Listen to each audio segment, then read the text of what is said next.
Hey guys, turkey season is in full swing right now, and if you are planning on getting after it, make sure to pick up some Meat Eater Phelps turkey calls to stuff into the old turkey vest or into your fanny pack right now. I carry a few different things. I like to use mouth calls, and I like to use pot calls.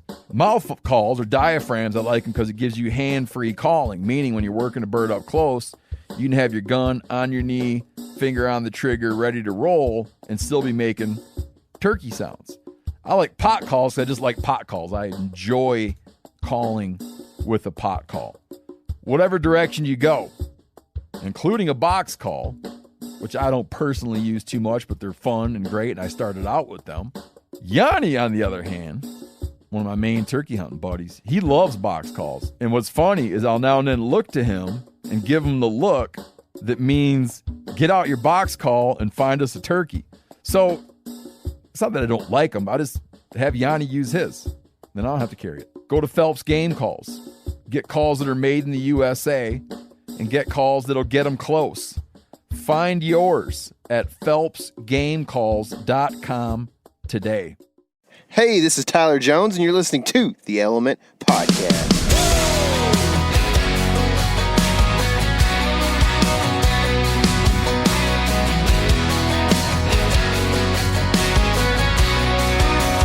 What's happening, Mama Woods people? Today is a much better day than yesterday. It is. I thought it was supposed to be 99 again today. I don't know. We've just been blessed with some clouds, so Yes, I'll take it. We have.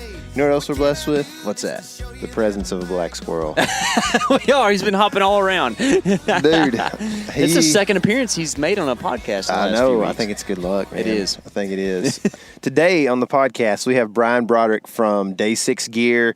They do some archery stuff, so we're going to talk a little bit about that. But more than anything, it's going to be Southern deer culture, and Brian is quite the guy to have chatting with you. He's a good storyteller, and I bet he would be a fun guy to have in camp, if you ask me. Yeah, that would be fun. He also goes out west and elk hunts quite a bit, too. So I believe he has been to where we are going this fall. So kind of excited to get to talk to him a little bit about that Hela unit. And But talk a little bit here's the about deal. that. Has he sent you map dots yet? Not yet, Okay. but I do have multiple phone numbers for Brian Broderick, so That's I good. will pester him until I get those. Okay, that's good, because I feel like, you drew that tag, and I drew the Iowa tag, and everybody was like, before we drew, they're, oh, yeah, and then you started hitting them up for information, like, oh, yeah, man, I'll get that. I'll get back to you. Don't worry. Yeah, I'll talk to you in October after the hunt. Sorry, I was cooking a pig butt, whatever. It's like, No. come on now. Yeah, no, he's cool, man. And I don't think he goes back, so he ain't got nothing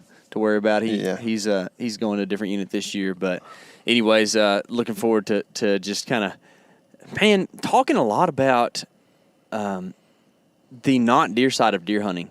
Mm-hmm. There's a whole lot more to deer hunting than releasing an arrow. Oh, yeah. And I feel like we talk about this a lot on the podcast. And sorry if you're bored with this, guys, but it's fun. It's fun to go and do the deer camp thing, and I'm kind of excited about getting to do that a little bit more this year. It's Yeah, gonna be for cool. sure. I'm also excited to give away some binoculars. Are you? I am. Oh, man. We're giving them away. I'm sure you've heard if you're a kind of regular listener. If you're not, unfortunately, we have to knock you guys in the head with this. Some of you. It's just the way it is, man. People are like, oh, I don't know how I missed that all the time. We're like, well, I don't either.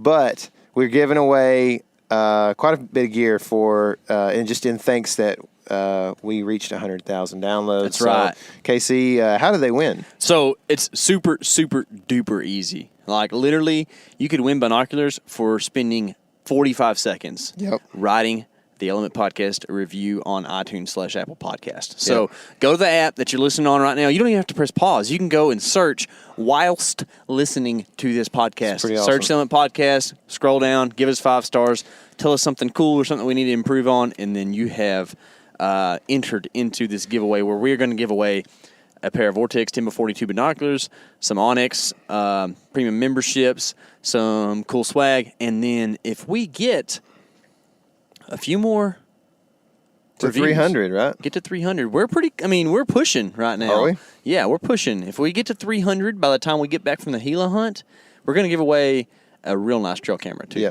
Yep. So a lot of good stuff coming through the pipe there to you. I appreciate the reviews too. That they really feel heartfelt. I know you guys are just trying to win gear out of us, but they really do feel heartfelt. And there's been a lot of people that have liked the backcountry series, which is cool. So that's actually probably going to wrap up pretty soon. If you're listening to this thing in real time. We're looking at maybe last week, I guess. It was one more week of the backcountry series, unfortunately. But fortunately, it is also ending about the time people should start going backcountry hunting. So that's right. It's not long. It's like we planned that. It is, isn't it? And so that's coming up soon, and the hunting is what we all live for. So get that podcast knowledge in your head and go out, get your gear, and go hunting, man. But we recently have done a little scouting in our home state here, thermal scouting. How about that? And that's kind of becoming a thing. And neither one of us has the money or has the gumption to tell our wives that we've spent $3,000 on a thermal scope. That's right. But we have buddies that have taken that risk, and that's a good thing. So we got to go out with our buddy Brendan Rhodes, who was on the podcast a while back. Has he been on twice? He's been on the Elk podcast, and then we just did a podcast way back in the day. Yeah. And we might do another one about this thermal scouting thing, because it's pretty cool. Dude. It's like a new world, man. Yes. It's, what's that? What Disney movie is that on? A Whole New World? A Whole New World. That's Aladdin. Is it? Yeah, we're going to call it Aladdin Okay. Okay. I thought it might have been, what's the Pocahontas movie? No, I was thinking It's also more, a new world. Yeah, that's kind of, it is, isn't it? I was thinking, the one with Ariel. What's that one called? That's Little Mermaid. Little Mermaid, yeah, because she's, seeing the whole new world It's above true. the It's a surface. different world above the surface. Yeah. Anyway. Under the sea. Under the sea. Anyways, thermal scouting is freaking awesome. We saw some big bucks on private and public land. Yeah. And we actually kind of used that thermal scouting to go hang a couple trail cameras on public when it was a bazillion degrees outside. Oh, and hopefully you're going to pick up some big bucks before they change to like more of a fall pattern, and might be able to get a opening day grande. Dude, I've been thinking about the opening day grande thing really a lot lately. And yeah. So we saw bucks, and man, the key to the thermal scouting deal was like, I guess one of the biggest advantages is that like around here we don't see deer in the daytime really. Like they don't come out and get visible in the daytime. So if you can go, we don't want to be out in the daytime. No, it's hot. It's hot, exactly. So we like grabbed sweet teas and took off in the night when it's 85 instead of 99, and we got to glass these fields with thermal and find deer really easily. And the thing is, man, when you find deer adjacent to property you have permission to or whatever, you can pretty close. I mean, you have a pretty good idea of where they're bedding, because they're just not moving much. Even when it's 85 at night, like a deer doesn't want to move much either. And we were noticing. We spent like 20 or 25 minutes glassing a few deer the other night, a particular group of bucks, and they didn't move hardly at all during that time. I mean, several of them bedded like twice, I think. And that just kind of, to me, kind of proves like they're not moving much this time of year. So being that it's 10:30 or whatever time at night it was, I don't think that they've come far, Yeah. So we went in and hung cameras, and I am like really stoked. I've got a couple of good ideas, including one of the spots we hung the last camera at the other day. As far as like, I think that would be a great spot to be on opening day. I mean, there's a couple of spots. We actually hung some trail cameras on water, which we've never done. Our good buddy Tony Peterson, if you haven't listened to the podcast we did with him, that's a couple months ago. I think March, April, something like that, maybe even May. But yeah, this spring we did one with him, and he kind of gave me this. Some knowledge about water holes that led me to believe that maybe we could pull it off here, and especially in a certain situation that we figured out from thermal scouting the other night. So all that said, it was awesome. We're going to put a video out about it pretty soon and kind of show what was going on that night, and maybe talk about a few tips and things that we learned along the way. But I've got a lot of footage to filter through and put together in regards to that. So it may still be a week or two before I get that out.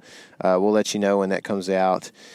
Otherwise, what else is new, Casey? That's about it, man. I'm ready to just go elk hunting, tell you the truth of the matter. We've been shooting the bow some. I got some arrows in today, so I've got my hunting arrows for this season. I got a put the final components together on those. And those happen to be Day 6 arrows, of whom we are interviewing today with Brian Broderick. So looking forward to that, going with an even heavier arrow this year. And those Day 6 arrows, they're supposed to be a lot stronger and a lot cooler, but we'll let Brian tell you why that is here in a little bit. Well, let's get to him then. Sounds good. All right, so now on the podcast, we have Brian Broderick from Day 6 Gear. What's happening, dude? Hey, how's it going? It's going well, man. Like I said, it's a little warm, but it's actually a lot nicer than it has been the last few days here in Texas. So I'm dealing with it, man. What about you? I have no sympathy for you. That Gulf humidity in Alabama is the real deal, huh? It's brutal. It's a little tough to bear at times. Yeah, I understand, man. I mean, we're here in Northeast Texas, so it's similar probably in some areas of Alabama, but we definitely get some of that humidity, man, and it ain't no fun. I can tell you that, especially when you're in the woods and you don't have any wind. So.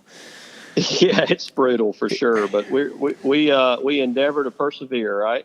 That's right, man. That's right. So we got to clear the air, man. Casey and I both have a question for you, and I just want to make sure it's all right off the bat. You know, we're clear. But Roll Tide or War Eagle? Man, do you have to ask? we got to have a line of delineation here, man. We got to know. We got to make some enemies right off the bat here. Well, it is 100% Roll Tide. There you go. I don't know if you know this about me or not, but I have a mixed marriage. Oh no! And my wife is an Auburn fan, so that's it's sketchy at times. I mean, you got a reason to brag, but you might not do it all the time. You know what I mean? No, I keep my mouth shut, to be quite honest with you, because what goes around comes around in this state when it comes to football. That's true. And you're only on top for so long, and then somebody else is going to be better, and then you got to just eat crow. But no, I one of the most famous games ever was the Kick 6 game. Yeah. Mm-hmm. And basically knocked Alabama out of the national championship, and Auburn went to the national championship, I believe, that year. And they kicked that field goal and came short, and the guy ran it back for a touchdown. Yeah. Well, our camp is about 35 minutes from Auburn, and the game was in Auburn. And so my wife and her brother, I gave her brother my tickets, because I just knew it was going to be a blowout, and I didn't want to sit there and watch her pout. And so her brother's an Auburn fan, so I gave him the tickets to go with her, and they went. And we were at the camp watching it, and then that crap happened. And she sent me a text after the game and said, "Hey, we're just getting out of the stadium here. My GPS won't pull up the camp. Can you give me a address that's close to it to get me there?" And I just responded, and I put my grandmother's address. Oh, and when man. she got it, she said 10-4, and she went to my grandmother's house. That's good. Oh, man. It sounds like that little house divided is made for a strong marriage, because I don't know if everybody would get through that situation. It was a bad deal, man. I was in depression for a while. Yeah. So, I remember watching it, man. I was blown away. My dad and I were just like, and I don't have any stake in it at all. You know, it's not a big deal to me whoever wins, but you know, it was just an unbelievable moment of sports history, man. It was. Does Texas still, the University of Texas still have a team? Yeah, we don't care about them. It's the team 90 miles to the east. Those are the big dogs around here these days. I went to A&M. I was there during the Johnny days and stuff, so it was a fun time. Yeah. And I played ball at SMU in Dallas, so I don't care about Texas either. Yeah. So. Burnt orange is an ugly color no matter what state it's in. It's for guys who they like bandwagons and those kind of things. You ever heard of those? I'm picking up what you're putting down. No, there's you know how it is. Once you get a little bit older, you understand there's good athletes at every school, and it's not their fault that there's snooty people who also go to that school. But that's right. Anyways, it's fun, man, and that's kind of one of the cool things about being in the South is that everybody likes to talk about the all-day hunts and all this stuff that you can do during, deer season and all that. But, man, quite honestly, it's pretty fun to go back to deer camp and watch a 2 o'clock CBS game and, watch Alabama play Auburn and stuff like that. And that's something that we kind of, I don't know, I think as hardcore whitetail guys, you kind of miss out on that whole deer camp dynamic. Yeah, it's funny. When Aaron comes down and deer hunts, he just cannot fathom that I'm going to stay out of a tree one afternoon and watch Alabama play football. And he was an incredible football player, but it just does not register with him at all that is, something that I would rather miss a hunt over, last year, I'll tell y'all one quick story because it is a hunting story, but it does revolve around football. No, not last year, but the year before. I was out at our place in Oklahoma during the Auburn-Alabama game. It was the Thanksgiving weekend, and my son and I begged off and made a bunch of promises we'd never keep to our families to skip Thanksgiving and go out there and hunt because he was in school. We never had a chance to go. So we said, man, this is it. He's off for 5 days. Man, we're going hunting. So we went out there, and a buddy of mine was out there with us, and he's a big Alabama guy too. And we're sitting in the camp watching the game, and we're just thumping the hell out of Auburn. And my son sends me a text and says, I just killed a big one. I said, okay, well, hang tight. It was like 3 o'clock, and they were just coming back from halftime. I'm like, hang tight. We'll be down there in a little bit. And he said, no, come now. It's a really big one. And I said, well, did you see him go down? He goes, oh, yeah, he ran right out and fell. I said, okay, well, he's not going anywhere. Just hang tight. And he's like, no, I want to get down and get my hands on this deer. Come get me. I'm like, dadgummit. So we hauled butt down there, and it was a toad that my son killed. So he wasn't BSing us anything, And so, I mean, literally I said, hey, man, we'll take pictures up at the camp. We slung that thing in the back of the truck, and we cooked it back up the road to get to the camp. We were gone 45 minutes, and we get back, and Auburn's up by 10. Oh no. Yeah. And I'm like, we're taking the deer back to the river. We'll put it back right where it was. Did you do it? No, no. Dude, that would have been something, man. They got to win every now and then. Yeah, yeah. They can't get any money from their boosters to pay their players if they don't win some. That's right, man. And it wouldn't be fun if they didn't every once in a while. I mean, you got to be able to rub it in a few years in a row and then take it here and there, and that's part of the deal. It's like hunting, like you got to sometimes. Or oftentimes you got to go out and not hardly see anything to appreciate the moments that are great, man. So, yeah. Hey, I remember somebody asked me one time. They said, "Who's your favorite player ever?" And I said, "Well, my favorite football player ever is Bo Jackson."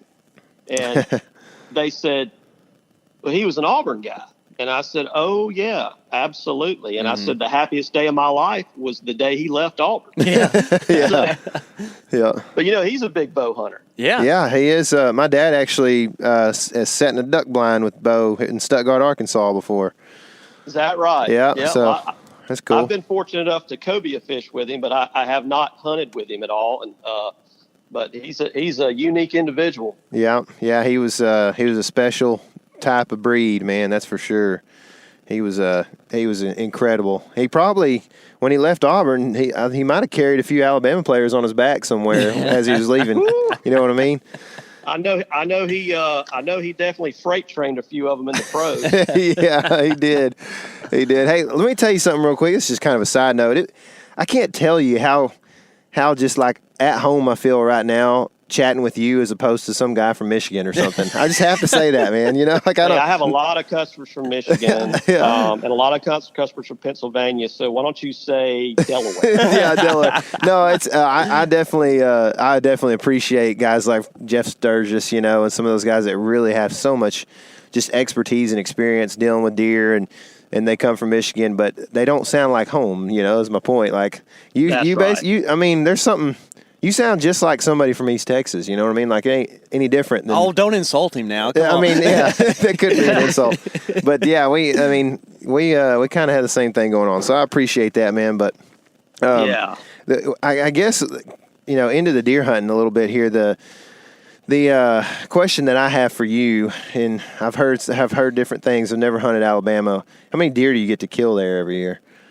A pile. A pile, huh? The stories are true. It's not just folklore. No. So, and you can't quote me on this because this is the honest truth. Mm-hmm. I want to say maybe about 10 or 15 years ago, and the reason that's a very wide time span, Alabama changed its rule from we have a 4-month-long season, give or take a few days, but they changed the bag limit on deer from a buck and a doe a day for 4 months, every day for 4 months, to a doe a day and 3 bucks, and I think one of them has to be an 8-point maybe. But anyway, the reason I say don't quote me on this because I didn't even know that change had taken place for like 3 years. Oh, man. And I swear, I just don't ever keep up with stuff. I'm not a social media guy. And, we're in our own little bubble. And my son and I were coming out of the camp. We were going down this county road, and the game wardens had a roadblock. And they stopped, and they said, "Y'all have a deer?" And we said, "Yes, sir, we do." And he said, "Who killed it?" I said, "My son did." And he wasn't old enough to have a license then.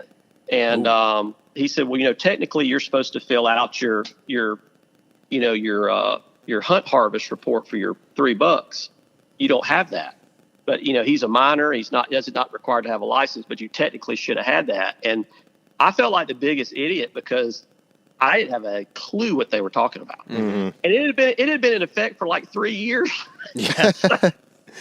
Man, there's something about it. Like, we like to be from the South, okay? But some of these western states and stuff, they've got things figured out a little bit better than we do for some reason. Because Tyler and I were just talking about this today. We have a draw in Texas for some random public hunts and stuff. And it's so complicated, and the rules change like almost every year. It's like, I don't know why we can't just simplify the thing. But they just... Yeah, what's the one down there at the Big Bend? The mule deer hunt at the Big Bend National Park. What's State it called? Park. It's probably State Park. Yeah. Yeah. That one's so dadgum convoluted. If you don't get drawn or whatever, they still have a thing where you can pull up and get on a wait list. Oh yeah, I think you can do that on most of them. Yep. Yeah. Yeah. And but anyway, we tried to do that a couple of times. It was a bit of a goat roping, but yeah. I applied for so I don't know how this even works, but Texas, there's some BLM land up in the Panhandle, and I applied for that.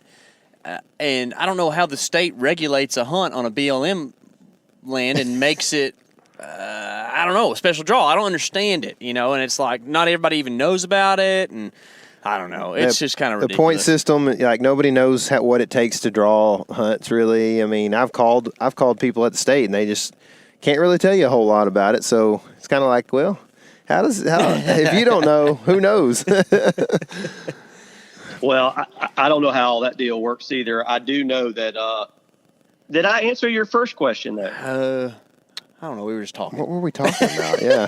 This is going to be a very organized, succinct delivery of a good message here. This is what, you do feel like I'm talking to somebody at home at the same time. That's the problem, At home, we just talk and we don't really pay much attention to what we're trying to get to. Yeah. I always have to call people back after I call them and go, "Oh, I know we talked for an hour and 20 minutes, but the reason I called you was..." Yeah. But no, what you asked me was, so now our bag limit is a doe a day and 3 bucks per season, and one of them has to be an 8-point, I think. It's crazy, man. I know I know I'm never going to kill more than 3 bucks. I normally only kill 2 in Alabama. Mm-hmm. And because I try to leave, I try to have good hunting for everybody that comes and don't want to be a glutton when it comes to the good deer. But But I shoot a lot of the does just because we kind of have to. And I think you guys go through the same kind of management program where y'all try to really work on your does. Yeah. I guess QDM was kind of started in Texas, but we don't have quite the same liberal limits that you guys do at all. I think the most deer you could kill in the county would be 5 in a year. So yeah, because y'all have the 3-buck counties and the 2-buck counties. Yeah. And there's more confusing regulation. I've hunted in y'all state since I think the first year I hunted over there, I hunted down in Cotulla. Oh, yeah, that's great place. It was good. I hunted, I think that was 90. It had been 94, 95. That's the first year I hunted down there. And it was one of those day leases. Yeah. Mm-hmm. And I remember we were paying $200 a day. Ooh. And Dang. man, I had to sell stuff. And, I mean, to make that deal work. Yeah. 'Cause I was broke as a joke back then. And gosh, I would have been probably 20. Something like that. And anyway, we went down there and the guy was supposed to meet us. He lived in Corpus Christi. And he was going to meet us there at the ranch, take our money, show us around, and then he was going to bounce. And so there was 3 of us there, and we waited, and the guy never showed. We didn't know where to go, and we missed the first afternoon of hunting. Man, I mean, everybody is bent up and mad, and I kind of organized the things. Everybody's kind of grousing at me about it. Next morning, you guys not answering his phone. Next morning, no show. We missed the morning hunt, and now everybody's really mad. And then the lady that actually owned the ranch, I'm telling you, this lady was a piece of work. She pulled up, and she had, I guess, a farmhand in the passenger seat with her, and she outweighed him by probably at least 250. Oh, dude, that's a lot. No. Are you sure about that? I'm telling you. I mean, she was she was top of the scale. So she kept her chewing tobacco in her bra. Oh, hot dog. Yeah. So anyway, she pulls up and tells us that the guy that we were supposed to hunt with had gotten killed in a car wreck on the way over there. Oh no! Had hit a hog and wrecked and died. Golly. And yeah, and so she said, "Y'all need to go home." Yeah. And so we started to leave, and then she said, "Hey, what was he going to charge y'all?" And so we told her, and she said, "Okay, well, y'all hop on the back of the truck." She had a flatbed. She said, "I'll drive y'all around and show you the ranch." So this thing was like 3,000 acres. She drove us around on the back of a flatbed for like 4 hours. Oh, when I got home, I had the worst sinus infection. I had so much talcum powder dust up my nose. Yep. My eyes were bleeding like bloodshot bleed. It was the most god awful thing. But that was my first trip to Texas. I said, God, I'll never come back to this place again as long as I live. And shoot, I think I've been over there every year since. that's funny. Yeah. Man, back in 94, that would have been a pretty high-end day lease. I feel like $200, back then, and get you something pretty good. I mean, I guess 3,000 acres is a pretty good-sized chunk. But there was a trailer there. Yeah. That was pretty nice, and we were the only 3 people there. And we had the whole thing to ourselves. And so, all my trips are open-ended. When I leave, I tell my wife, hey, this is when we're supposed to be back, but that's just like a suggestion. Yeah. So we ended up staying another 2 or 3 days and hunting, and we figured it out. There were some really good deer on that place. And when I left out of there, that was actually in Artesia Wells, which is the next exit south of Cotulla. Mm-hmm. And when we left, we're headed out. We went to lunch at that big restaurant there, just east of Cotulla, there, right at the edge of town. We went there, and they were big deer in the back of every truck, and they had there was a place they were scoring deer. I can't remember the name of that place. And is that Los Cazadores? Yeah. I think that's where it is in Cotulla. Yeah, and we were freaking out, and I'd killed like a 100-inch 8-point. I thought I was the man. 100-inch, 100-pound 8-point. Right? Oh yeah, it was glorious. I said, man, y'all throw some bags over the back of that thing so nobody sees it. But anyway, I met a guy there that was a ranch manager, and we hit it off, and we sat in that place and drank beer and ate barbecue and just had a good time. And he says, hey, I'm moving ranches next year. The ranch I'm going to hasn't been hunted, but they want me to start an operation. You guys want to come do cull hunts? Well, I'd never heard of a cull hunt or a management hunt or anything like that. And so we went over there the next year and did that. And I remember I killed a 148-inch 7-point. Oh my! That was like a $1,500 cull buck. Oh. And, that's like, man, if this is their culls, I love Texas. Yeah. What ranch was that on? Well, that ranch would have been, back then it was called the Kalig Ranch, and it was a guy that had maybe Ford dealerships over there or some kind of car dealerships. Mm-hmm. But before he owned it, it was Nolan Ryan's ranch. Okay. And then that guy had it, and I think I'm saying the name right. This is years and years ago, guys, like 24 years ago, maybe. Yeah. And then I believe the ranch changed hands after that, and who knows? I don't know where it is, whose it is now, but it was just east of Cotulla a little bit. And yeah, that's cool. I love it out there. Yeah, it's awesome. I spent a little bit of time down there. Actually got to hunt. Well, we stayed at the Faith Ranch. I'm sure you've heard of that. And then we hunted the Briscoe Chupadera down there, which is basically on the Rio, I think. But yeah, it's incredible. It's crazy how you can just I think we drove, once we hit Caliche Road, off of Blacktop, we drove 27 miles and dead-ended into the Faith Ranch. And then the Briscoe Chup was on the south side of that, I believe. I was a lot younger, so I don't know exactly, but I do know that 27 miles of Caliche Road and dead ending into a ranch in basically Mexico is pretty remote, Oh, there's no doubt. There's no doubt. I love it down there, man. Mm-hmm.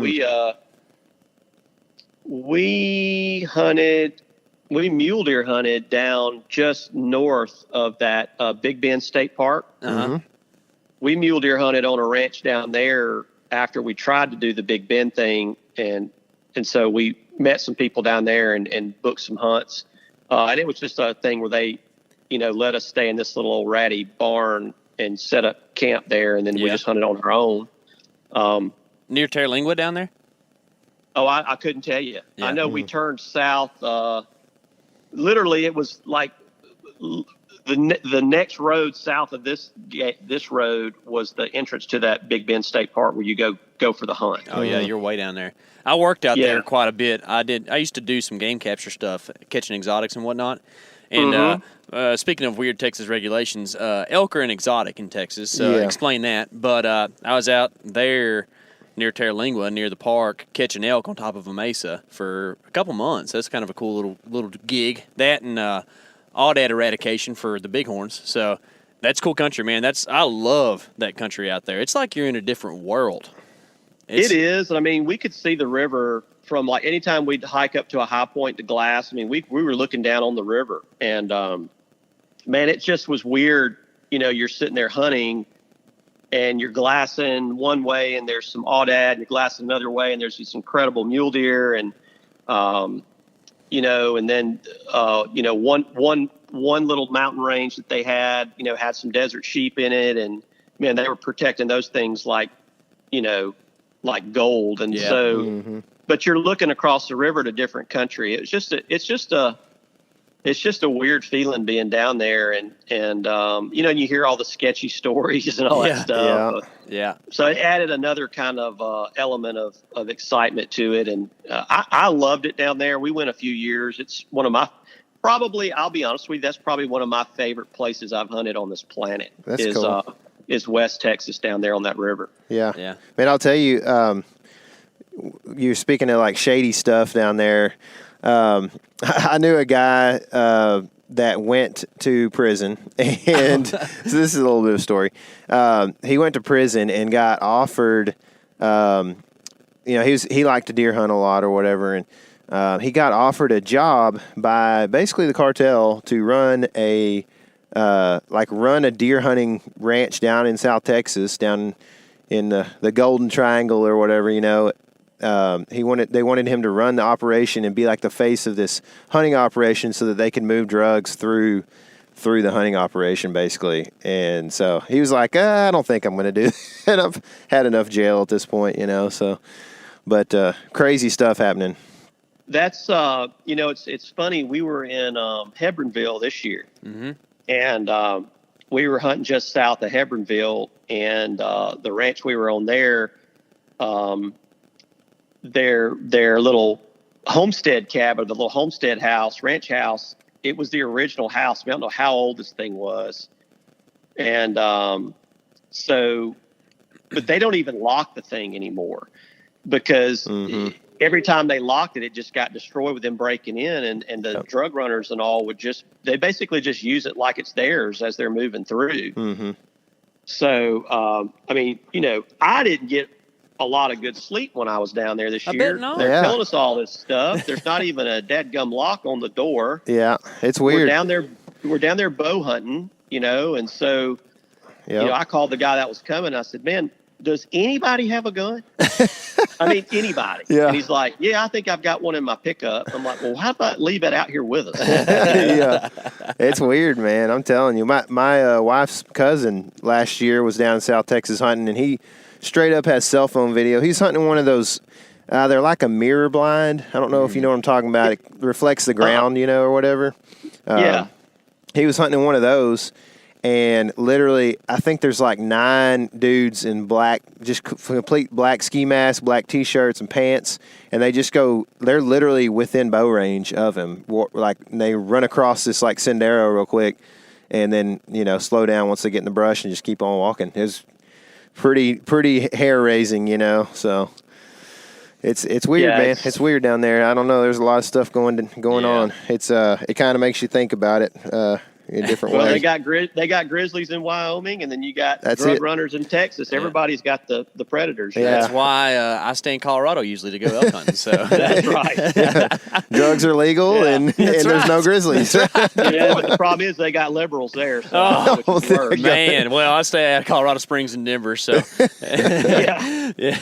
Oh man. Oh golly. So you had it pretty good in Alabama. Did you grow up in Alabama? Is that where you're born and raised? Born and raised, right here in L.A. You've done so much. You've done so much traveling. Like, why'd you decide to go and you've got a Wyoming number, I think, right? Like, why'd you end up going to all these different places and hunting and doing all this? Well, it's funny. I this is really the only thing. Hunting's probably the only thing I've been remotely decent at, to be honest with you. Yeah. And I've done a lot of other things and not done them well. Like I've always, just kind of been successful in hunting, and that was always just what I was addicted to. And so, when I was in high school, I was working in a hunting and fishing store, working in the archery department, eventually running that, and it was my life. But there was a lot of guys that would come in that were taking trips and going places. And I realized that, heck, I wasn't ever going to be able to do any of those trips. If I worked in that store, I was going to have to go out and make some money in another industry to be able to afford to go hunt and be able to basically dictate my own hours. So that was a good experience. But so the summer before I went into my senior year of high school, one of the guys that was working in the shop won or didn't win. He bid on a bear hunt at a like some kind of maybe like a Buckmaster's banquet or something. Yeah. And it was for him and a guest, and I can't remember what it was. But long story short, it was going to cost me about $800 to go bear hunting. That was gas, tag, everything. So I asked my parents, I said, hey, we're fixing to have to mail in this money for the senior cruise for spring break. It's $400. Would y'all just give me that money instead of me going on a cruise and just being stupid for a week, and let me go on this bear hunt? They're like, yeah. Well, they never asked when it was. So anyway, I got that money and sent in for our tags and all. And then I broke the news after it was too late to back out, that I thought it was too late to back out, to my parents, that it was actually the first week of school, my senior year. So I skipped my first week of my senior year of high school, and I went bear hunting, bow hunting. And, that's cool. And this is funny. The guy that I went with that won that trip or been on that trip, and I don't mean this mean to anybody, but he had a really bad stutter. Yeah. And he also smoked. And of course, back then people smoked, but he had a nicer car than I did. So we were going to take his car. And then another guy decided he wanted to go, and he was going to pay the outfitter to go hunt with us. This guy that went with us also stuttered and smoked. And I drove from Greenbow, Alabama to Fredericton, New Brunswick, Canada, with two guys in a Toyota 4Runner, two guys that smoked and stuttered. And up until that point, I just turned 18, I guess, or fixing to turn 18. Up until that point, I had never tried a beer. I had never tasted one. I didn't have any interest. When I got out of that truck at that guy's house, he said, "You guys want a beer?" And I said, "Yes." I have never been so stressed in my life. Oh. And I called my parents and I begged them to loan me the money to fly home. Oh, wow. And they said, "No, you dug that hole and you can put the dirt back in it." So I had to ride all the way back with those guys. Oh, that that's was terrible. my first hunt, on the road. And man, I don't know how to describe it, guys. I just love seeing new country and different ways of doing things, and different cultures. And so, man, as soon as I graduated the next year, I had decided that I was going to go to school in the summer directly out of high school and take the fall off instead of the summers. And the fall was going to be my summer, my summer. Yeah. And so everybody's like, "Oh, you're crazy. It's when football season and the parties." And I'm like, "Well, I don't party. I'm not a drinker. So, I'm going to go hunting." So every year I would go to school in the summer, and then about the 15th or 20th of August, I would put a camper shell on my truck. I'd load it up, and I headed out west in 91. That was my first year.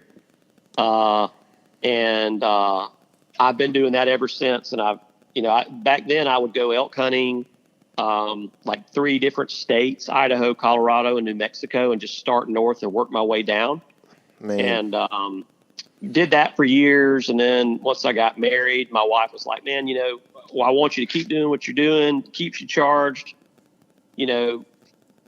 but I want you to start going with other people. I just don't want you to go by yourself anymore. It's just not safe." And so I started hunting with people. And then when I started hunting with people, I started doing other things like caribou hunts and moose hunts and other countries and things like that. And I just kind of became the guy that because there wasn't a lot of people in the South, or especially in Alabama, that did those kind of things. So guys would approach me and say, "Hey, if you can put it together, we'll pay part of your deal."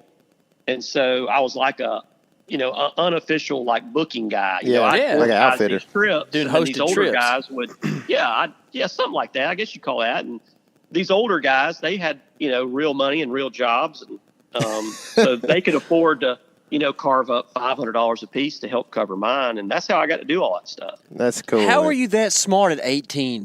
Like, how did you figure that out? No, I wouldn't say smart. I would say calculated and strategic, because I'm telling you, man, back then I would do anything for a piece of hunting property. I mean, whatever it took. I mean, if I had to mow this guy's grass I'd do anything.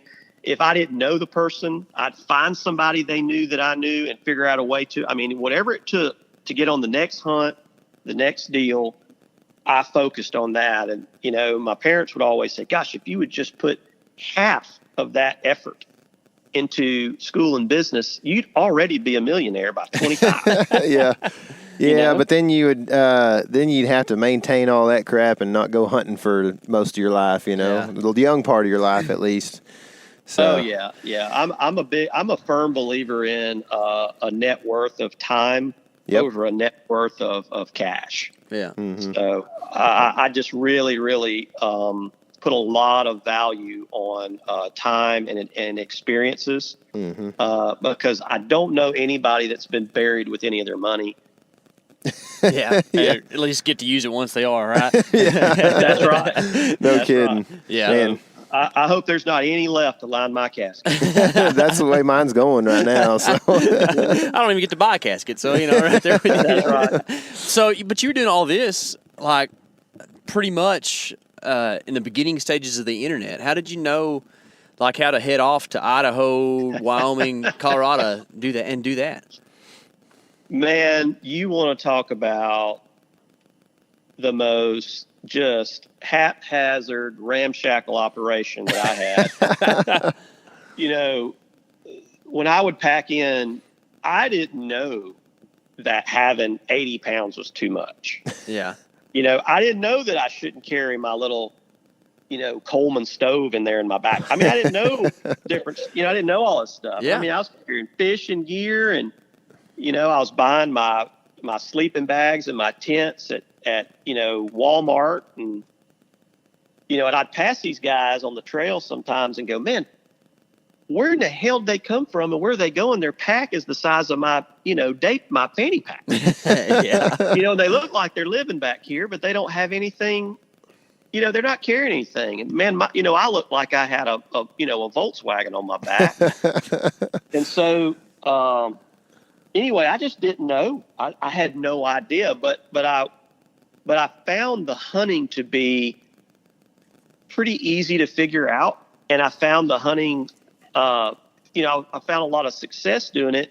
And I only think it was because we had so much interaction with game growing up that it was just second nature to, you know, find sign, figure out where they were going, understanding what they were trying to do and get on them, you know, it just, and I think that only comes from just having lots and lots of interactions with wildlife, you know, and in the South, it's year round. Yeah. Do you think that, like, now that we do have the internet and guys have, you know, been able, and obviously equipment and stuff has gotten better, but guys are able to go in lighter and just know so much more about animals and have GPS on your phone and all this and that. Do you think that it's gotten harder to kill animals in the backcountry? 100%. I mean, I can tell you that, well, I can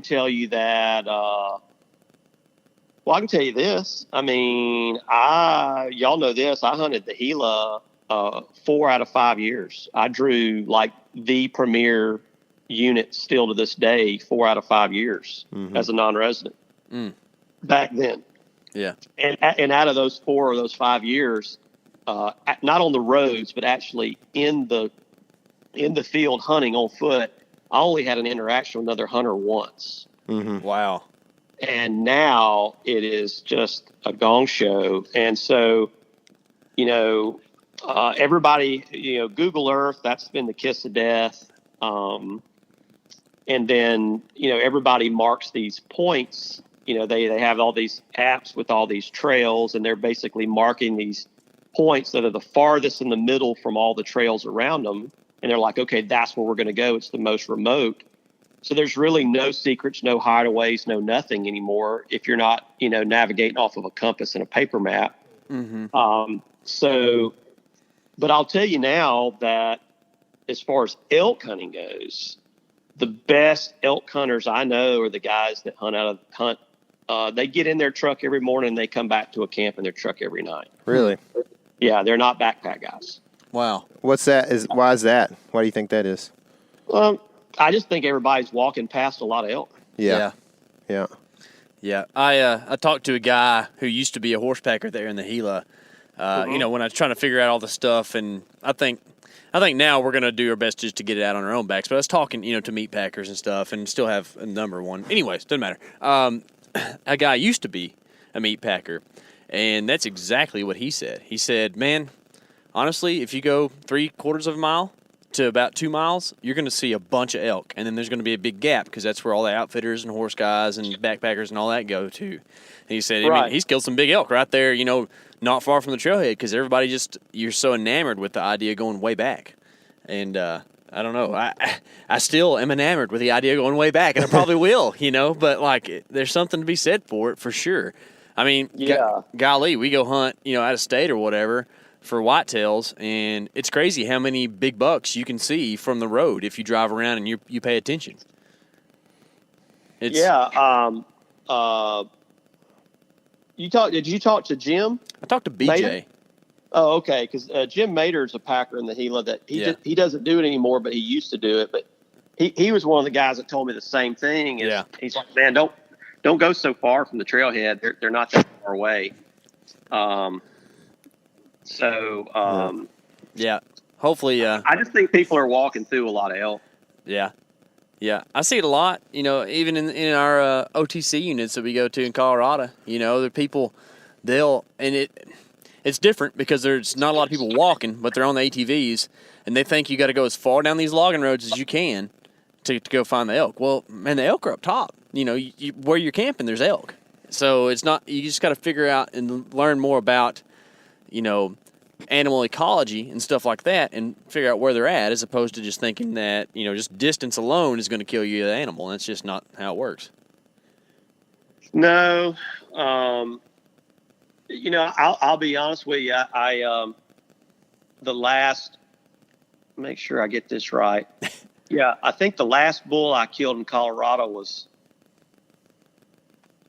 I want to say it was 2012 or 13, the last bull I killed in Colorado. It's been a while. And the reason is in February, it was 2012, the fall of 12.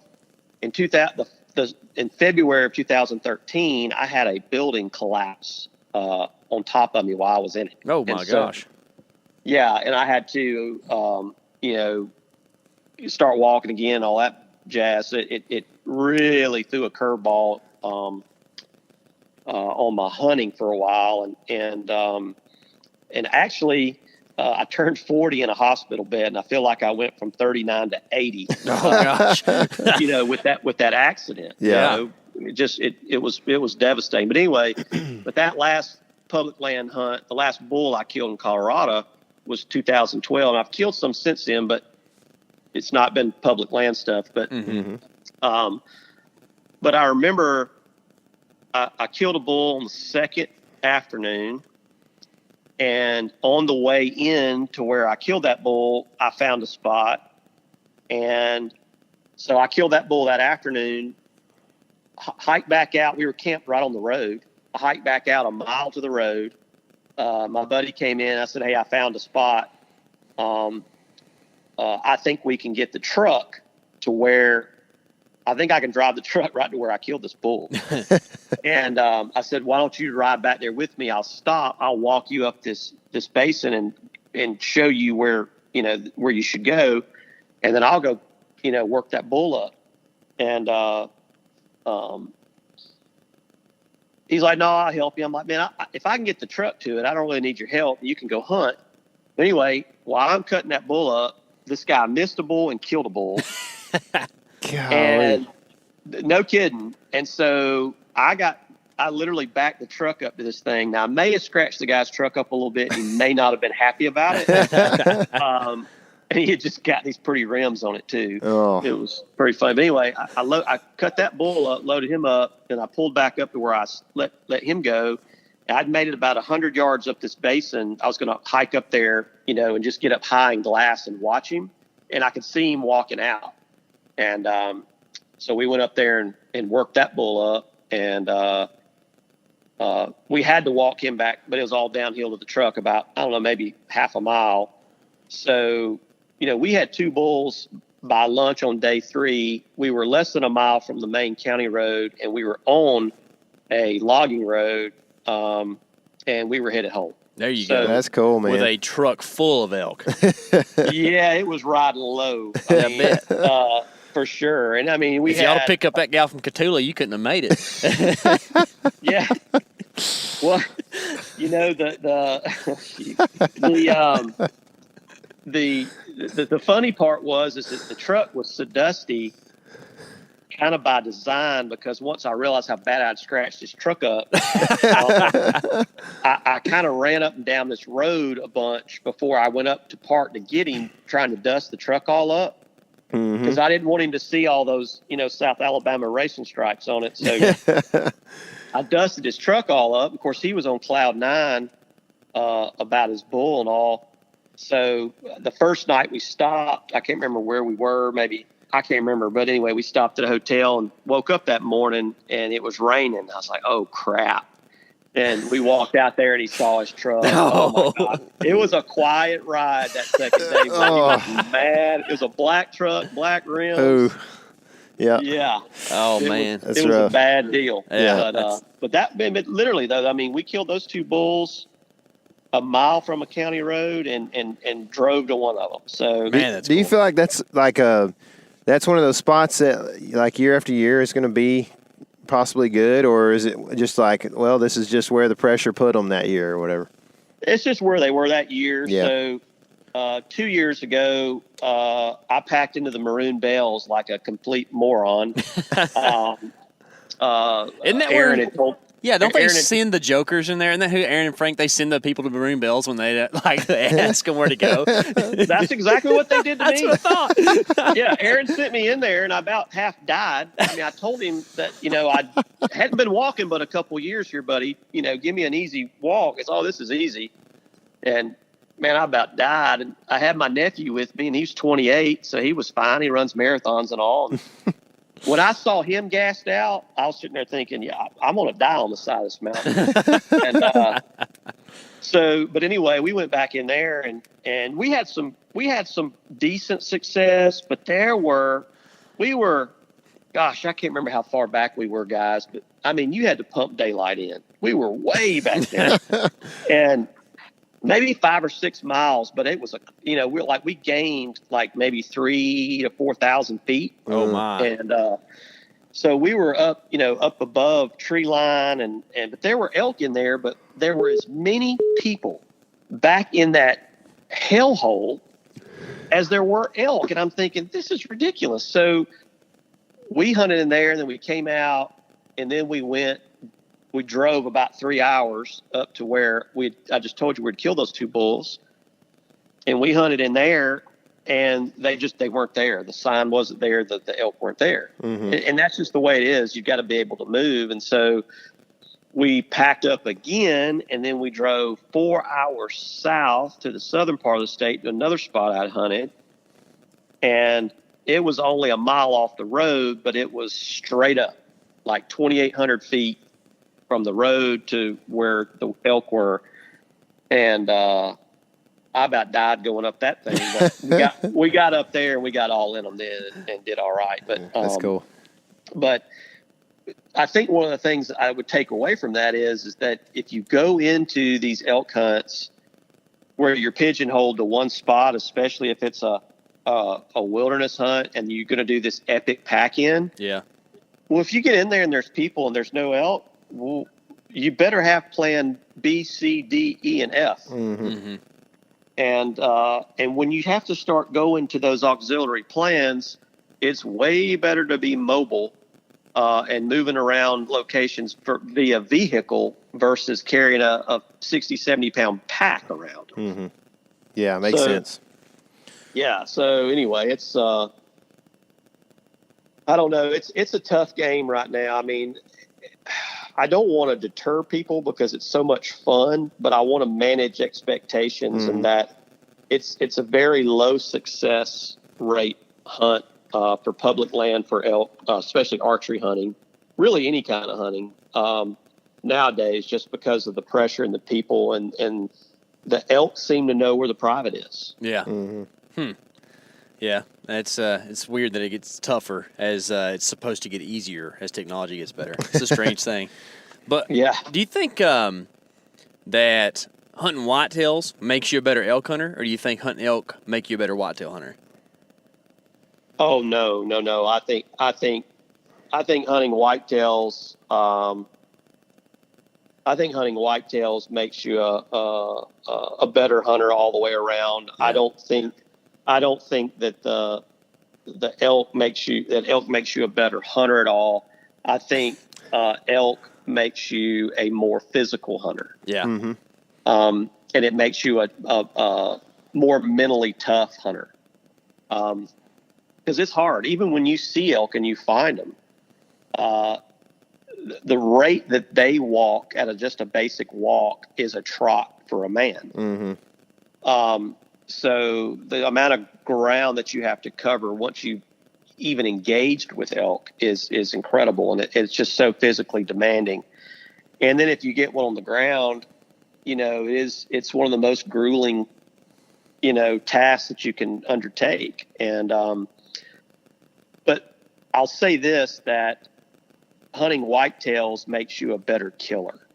And there's been very few times to where I've gotten something in what I call inside my wire, that I screw it up just because there's been just so many repetitive situations of releasing an arrow through an animal, Right. Yeah, it makes sense. So I think everybody usually gets an opportunity. Like if they go on some kind of hunt, whether it's a mule deer, elk, or moose, everybody usually comes back with a story and they have an opportunity. The difference is those that capitalize on it. And the guys that hunt southern whitetails or whitetails where there's high population, they just have those opportunities to practice, and if practice wasn't necessary, I mean, the pro athletes would just show up for the games. Yeah. Some of them do. Some of them try that. It didn't work good. No, it doesn't. I did feral hog control for a couple years for the state, and I only killed a couple of them with a bow, and that was in urban areas. But it's still, I feel like it's made me such a better killer, like you were saying, because now being a trigger man, it doesn't mean anything, or I shouldn't say it that way. It's a different feeling to where I don't have this like super anticipation of squeezing that release and releasing the arrow like I used to would have, because you've killed so many things, you've shot so much stuff, like what that next repercussion is of pulling that trigger, and it makes big difference in how that feels to you. I feel like it doesn't even have to be you got to kill a bunch of whitetails to become a good whitetail killer. It can be even more separate from that, but there's something to taking a bunch of animals that really helps you in like your whole understanding of the process. Yeah. And I'll tell you this, I mean, guys that say elk don't duck arrows, they haven't elk hunted enough, or they just hadn't seen it. I don't know what the situation is, but I mean, and I'm not going to say that they have the reaction time of a whitetail, but they can scare you how fast they can move and change position before that arrow gets there. Mm-hmm. And so, when you shoot southern whitetails for 25 years and then you go on an elk hunt, you're instinctively holding in that low triangle, that lower third of the lower third. You're always holding there, and that's where you're focusing, because that's just what's been drilled into your brain, that you always have to have a low aim point. So when that elk does drop, whether you really notice it or not, you're still getting vitals. And I've seen more elk lost with a high hit in no man's land, above the lung, below the spine, which they have a lot more real estate there for not a non-mortal wound than a whitetail does. Mm-hmm. Yeah. So is it the agility of like a southern deer, do you think, or is it just the overall pressure that causes them to be more jumpy, or what do you think it is? They're crackheads, man. I mean, there's no other way to put it. Yeah. I mean, they're just flat out crackheads. I mean, they're super agile. They're just twitching all the time. I mean, if you're sitting there watching one, their muscles are twitching. Mm-hmm. They're just stressed out, and constantly freaked out. And they know what a hunter predator is. I mean, it's, there was a time when animals didn't know what a hunter predator was, a human predator. They knew what their natural predators were, the canine species and the bears and the, cat species and all that. I mean, they knew all that. And a deer knows what a coyote smells like, and a bobcat. They know what all that stuff smells like. They know what a bear smells like. They know what they're looking for with those. Well, in the South, those deer put a person and a human, in that same category. They know that's what we're there to do. And it's one of the things that's on their radar, So you go to the Midwest, those deer are different animals. Whitetails out there, they're just super easy to kill. I mean, that's why all your famous whitetail guys all live in the Midwest. Yeah. You put them in the South, they wouldn't cut a hair.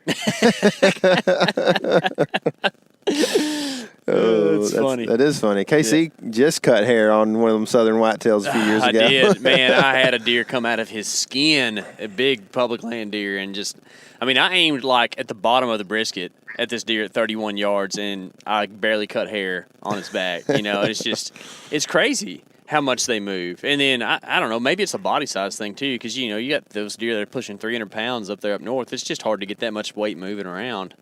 I don't know. But it's... Well, you got to realize they're not reacting to the sounds up there the way these deer in the South are. Yeah. They're not hunted at the level that they're hunted in the southern states. So, there's not that immediate recognition or awareness of that other predator species, the human predator, like it is in the South. And those Midwest deer, you grunt, or especially snort wheeze, dude, they're coming. Mm-hmm. They're coming. I'm convinced they can read the hunting magazines because they do all the crap that they say they're supposed to do. Think about this. Think about being a 16, 17-year-old kid in the South, and nobody in your family hunts, but you want to hunt, and you know that there's a wildlife management area down the road from you, and so you go to Bass Pro Shop and you buy 3 or 4 of those hunting magazines, at the cashier line. You take them home and you just consume all that information, and you think, oh, I got this stuff figured out. You're probably not going to see a deer. The first thing you're going to be looking for is an apple orchard, and that don't exist. You know what I mean? So, well, the thing is that in the southern deer, they don't walk on trails. They walk 100 yards downwind of the trails, blowing. Yeah. Mm-hmm. And you find a deer trail in the Midwest, those jokers are using it. It's I-20, I-10, man, they're rolling. So, you find a scrape. Those jokers actually come to the scrapes in the daylight.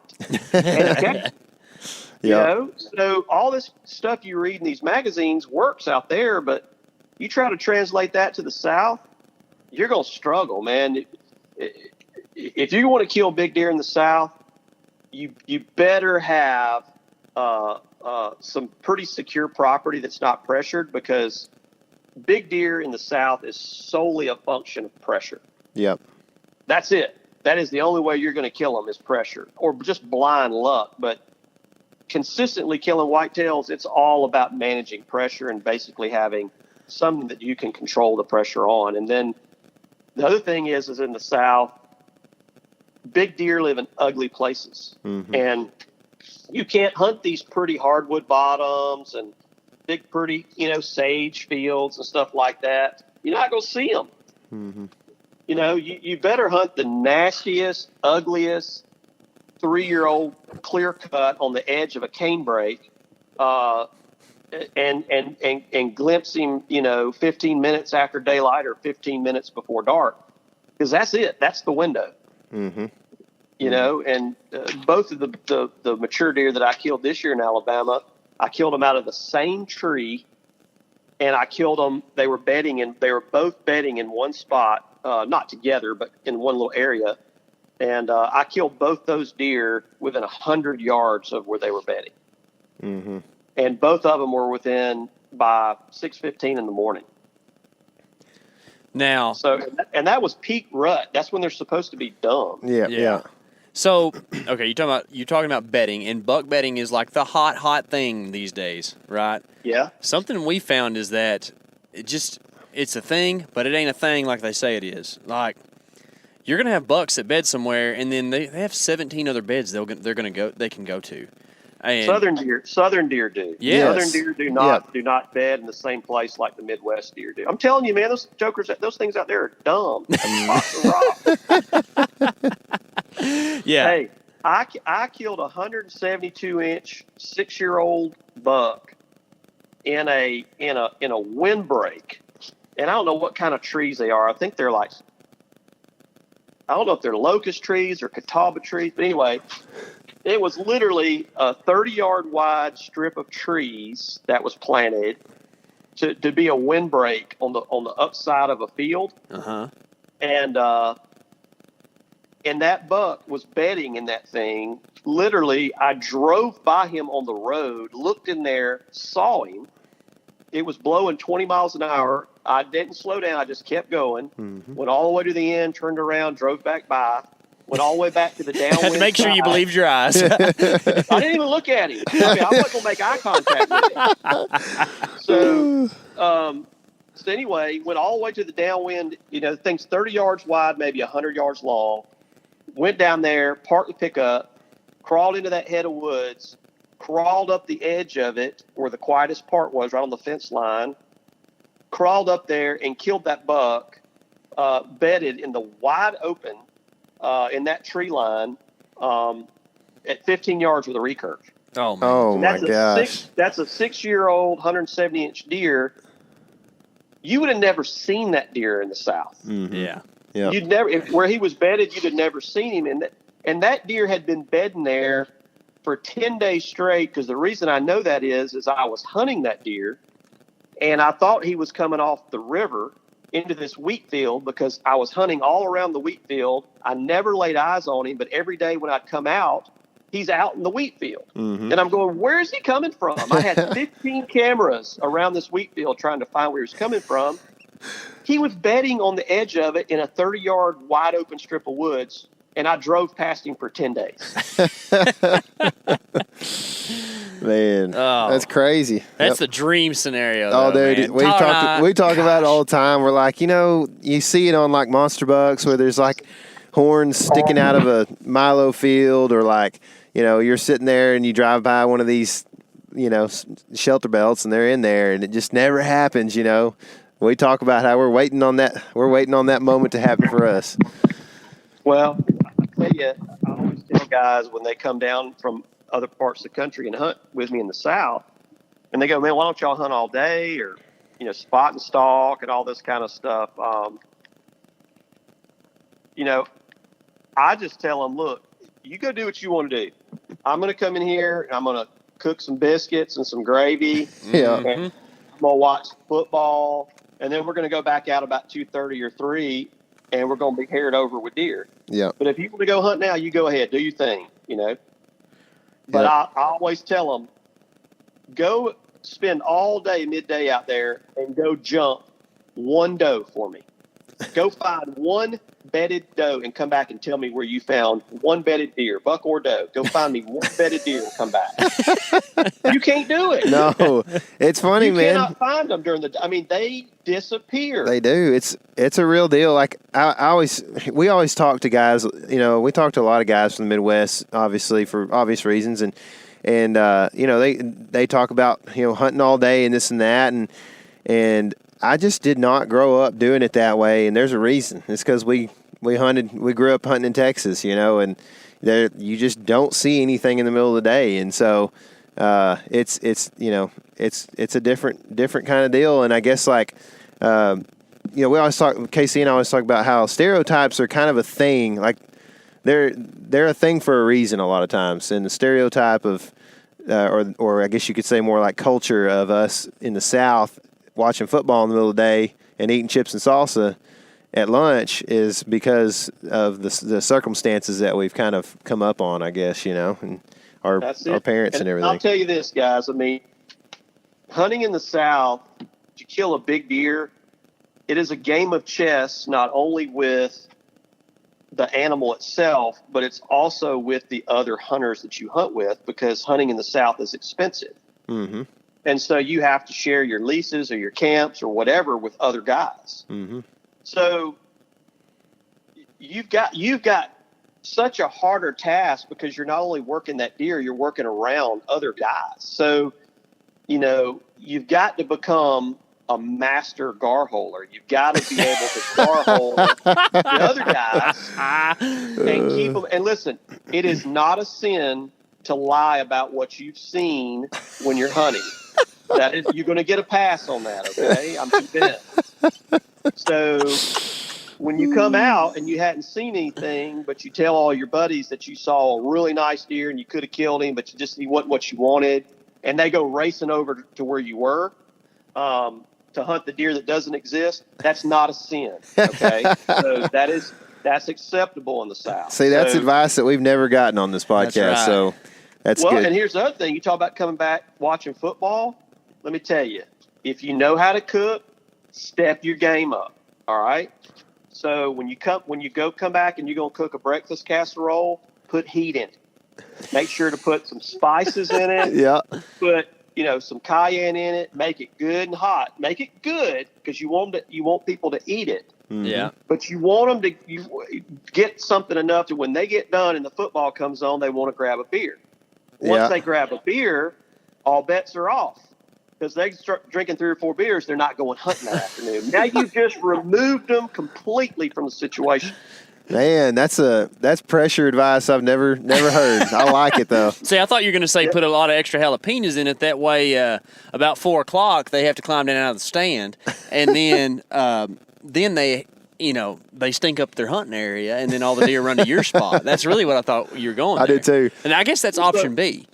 No, the strategy is that usually about noon, 1 o'clock, everybody starts going, "Where are you thinking about going this afternoon?"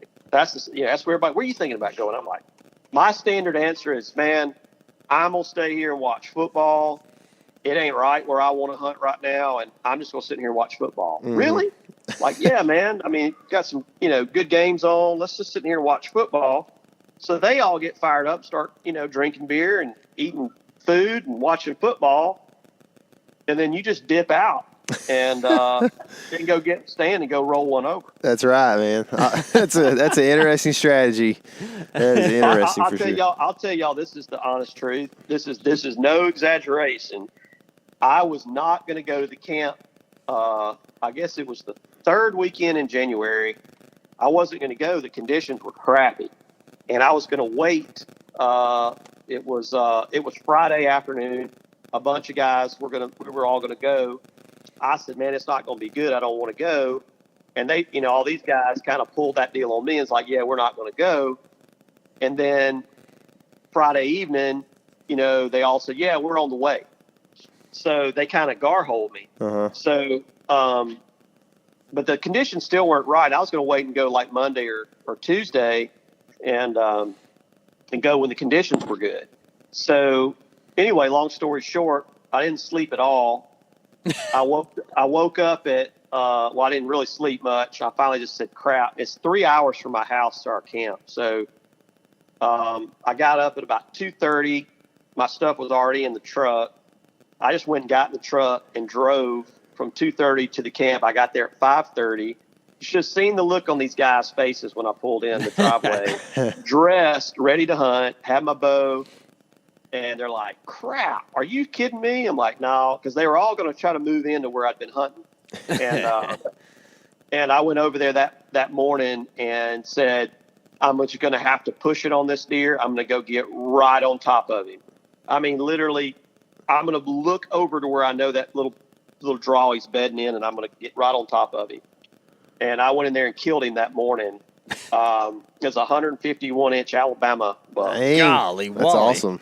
Yeah. So I left that tree in there, that stand in there, and then I thought, and I shot that deer like at 6:15. And I thought, okay, I got to be strategic about this. So I took the little buggy, my bad boy buggy. I took that. I went all the way, backtracked myself, and then I went up this property line all the way around to the other side of the property.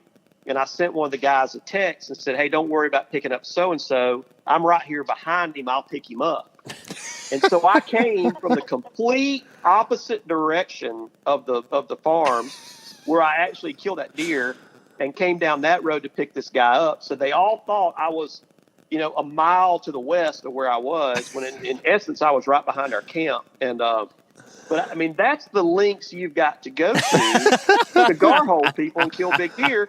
And so those jokers stayed. I killed that deer Saturday morning. I literally packed up, drove back home, and worked that weekend. They hunted all weekend, Monday, Tuesday, Wednesday, Thursday. Thursday afternoon, I came up because the weather got good, and I went in Friday morning and killed that other buck, which was just as good. And they'd been there the whole week and hadn't killed anything. And I literally hunted 2 mornings and killed those 2 bucks. They were pissed. Golly. But they had spent the whole week while I was gone on the west end of the farm thinking that's where I killed that big deer. And I killed them both right behind the house, Yeah. Oh, that's awesome. That's another thing, that we don't get to hear a lot of sometimes, but there's a different kind of hunting culture in the around deer camp in the South. That's a somewhat normal kind of ribbon and pushing and pulling kind of thing for deer camps around here, man. So I totally get it, dude. I understand it. Yeah. Well, I always tell my buddies I hunt with, I say, guys, look, I'm never going to lie to you, but I'm never going to tell you the truth about where I hunt. So, I mean, you can't. Yeah. You can't, because, I mean, you let somebody go in that hasn't put in the time and doesn't know what a mature deer's doing. Mm-hmm. They go in there one time and alter his movement. Those deer don't move 100 yards. They move to another property. Yeah. Oh yeah, for sure. Yeah, they know. The big deer are going to find those sanctuaries, and that's just how it is. And they don't fall for the banana in the tailpipe twice. Yeah. You know what I mean? Yeah, I mean, for if sure. it happens once, they're out. Yeah, that's right. So you were talking about shooting a trad bow earlier. Is that something that when did you do that? And are you still in that trad game? Or what's your setup look like? Yeah, so I shoot both. I shoot a trad bow and a compound bow, and it really, there's no rhyme to reason to when I do one or the other. If I had my druthers, I would shoot a trad bow all the time. But a trad bow is a pretty big commitment of time, and you really have to put the time into practice. And there's a lot of times when life gets in the way, and for instance, I have not taken a day off since June 20th. Mm-hmm. I think that's the last day I took off. I worked all through 4th of July weekend.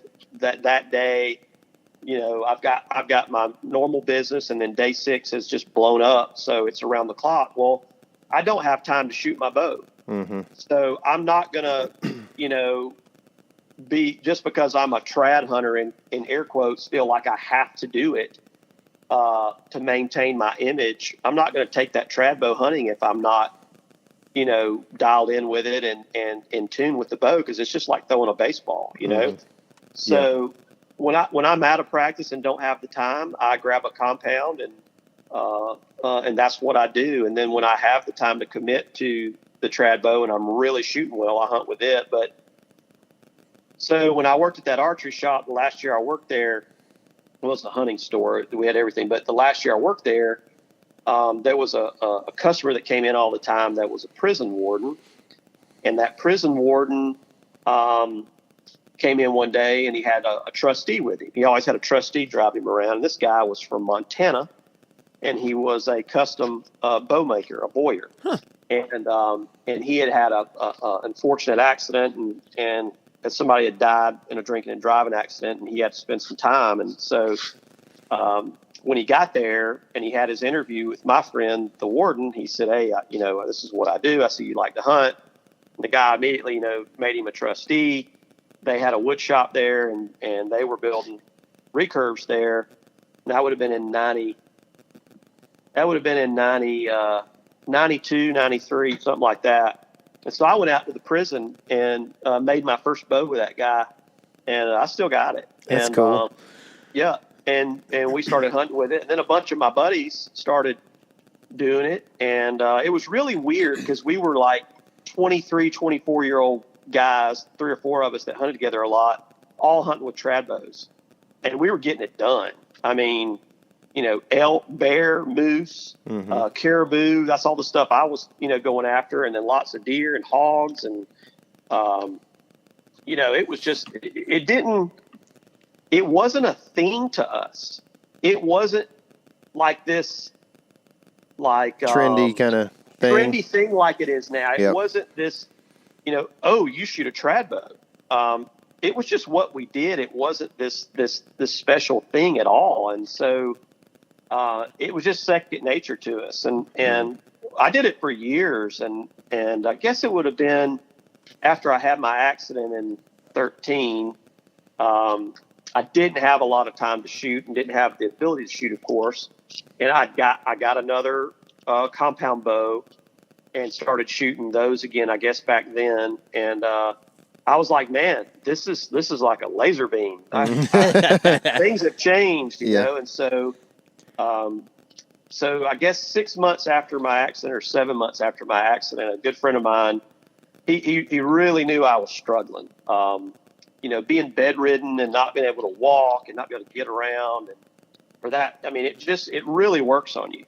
And I'm a very active person, high energy, always outside, and being restricted like that was just like being in prison. So he really knew I was struggling, and he said, "Hey, man, we didn't get to celebrate your birthday, you turning 40, because you were kind of muffed all that up by letting the building fall on you. But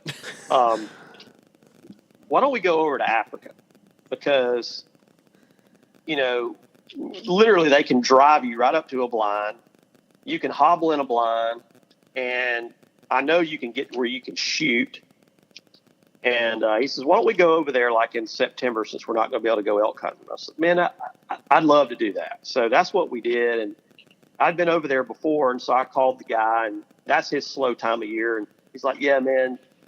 And we had kept in touch. He knew what had happened to me. And he's like, "Yeah, come on, I'm take care of you guys." And so, so we went over there, and I took my nephew and I took another guy, and we actually made a film out of that hunt.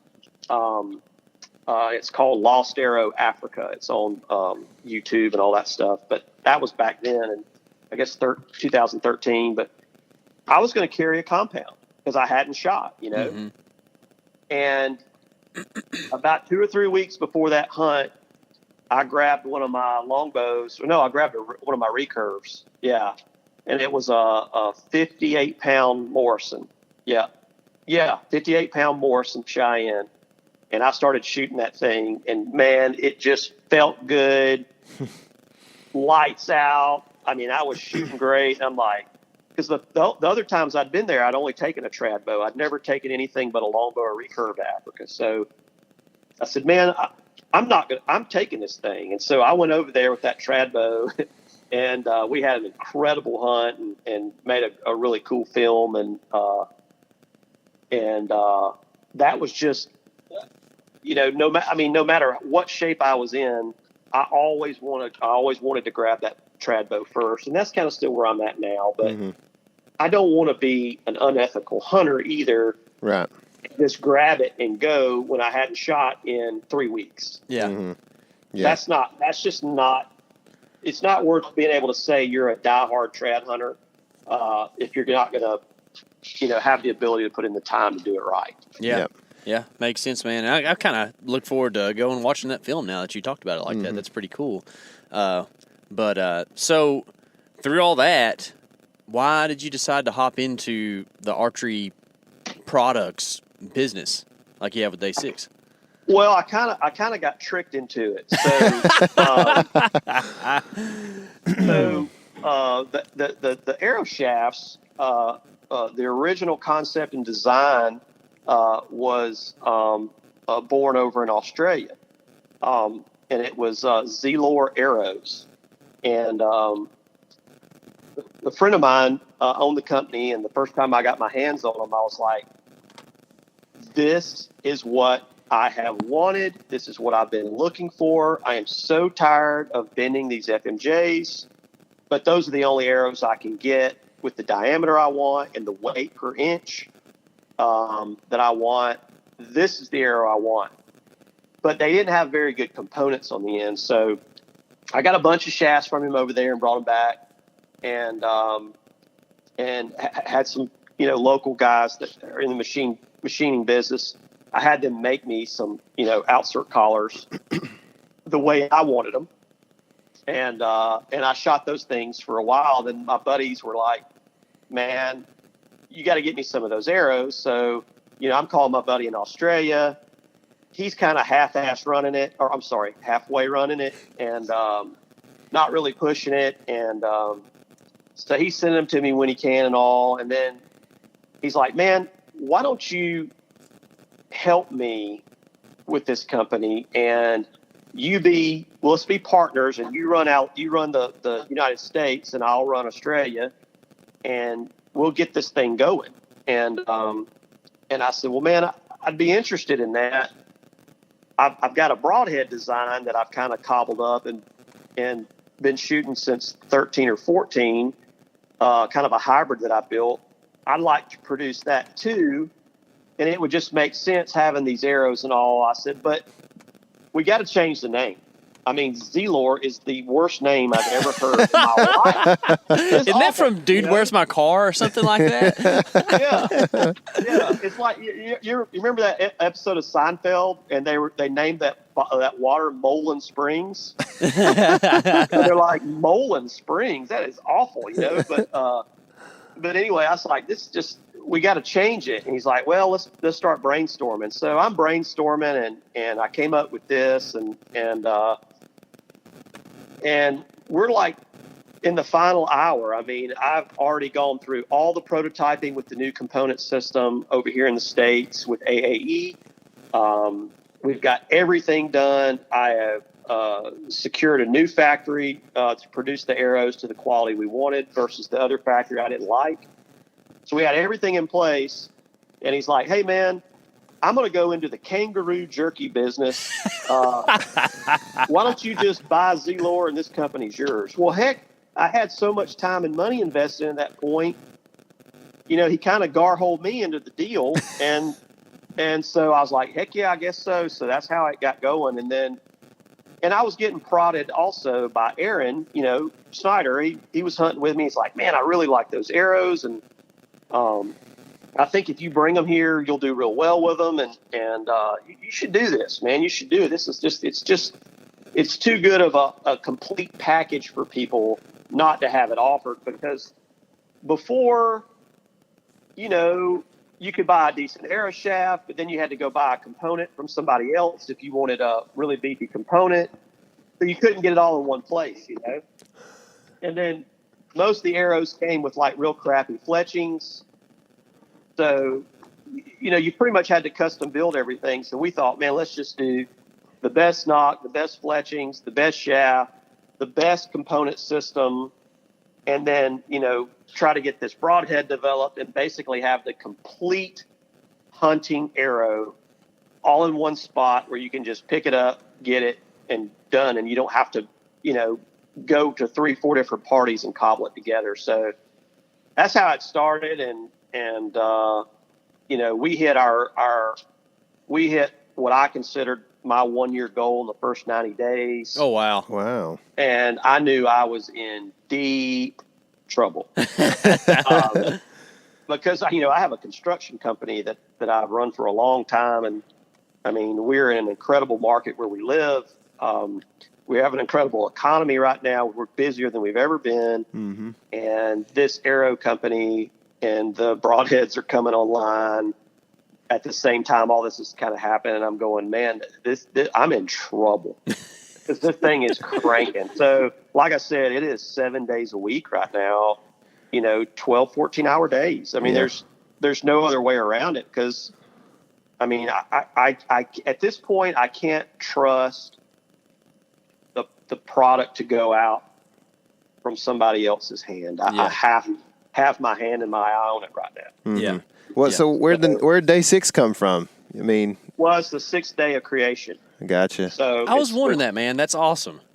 Yeah, that's when God created the animals of the earth, and it's when He created man. So yeah, I just thought that was fitting. Yeah, it's cool. I just wrapped up a big Genesis study, so that was kind of on top of mine whenever I saw the name. But that's very cool, man. So when did you start like the broadhead, like AutoCAD or whatever? Has that been way before the eras?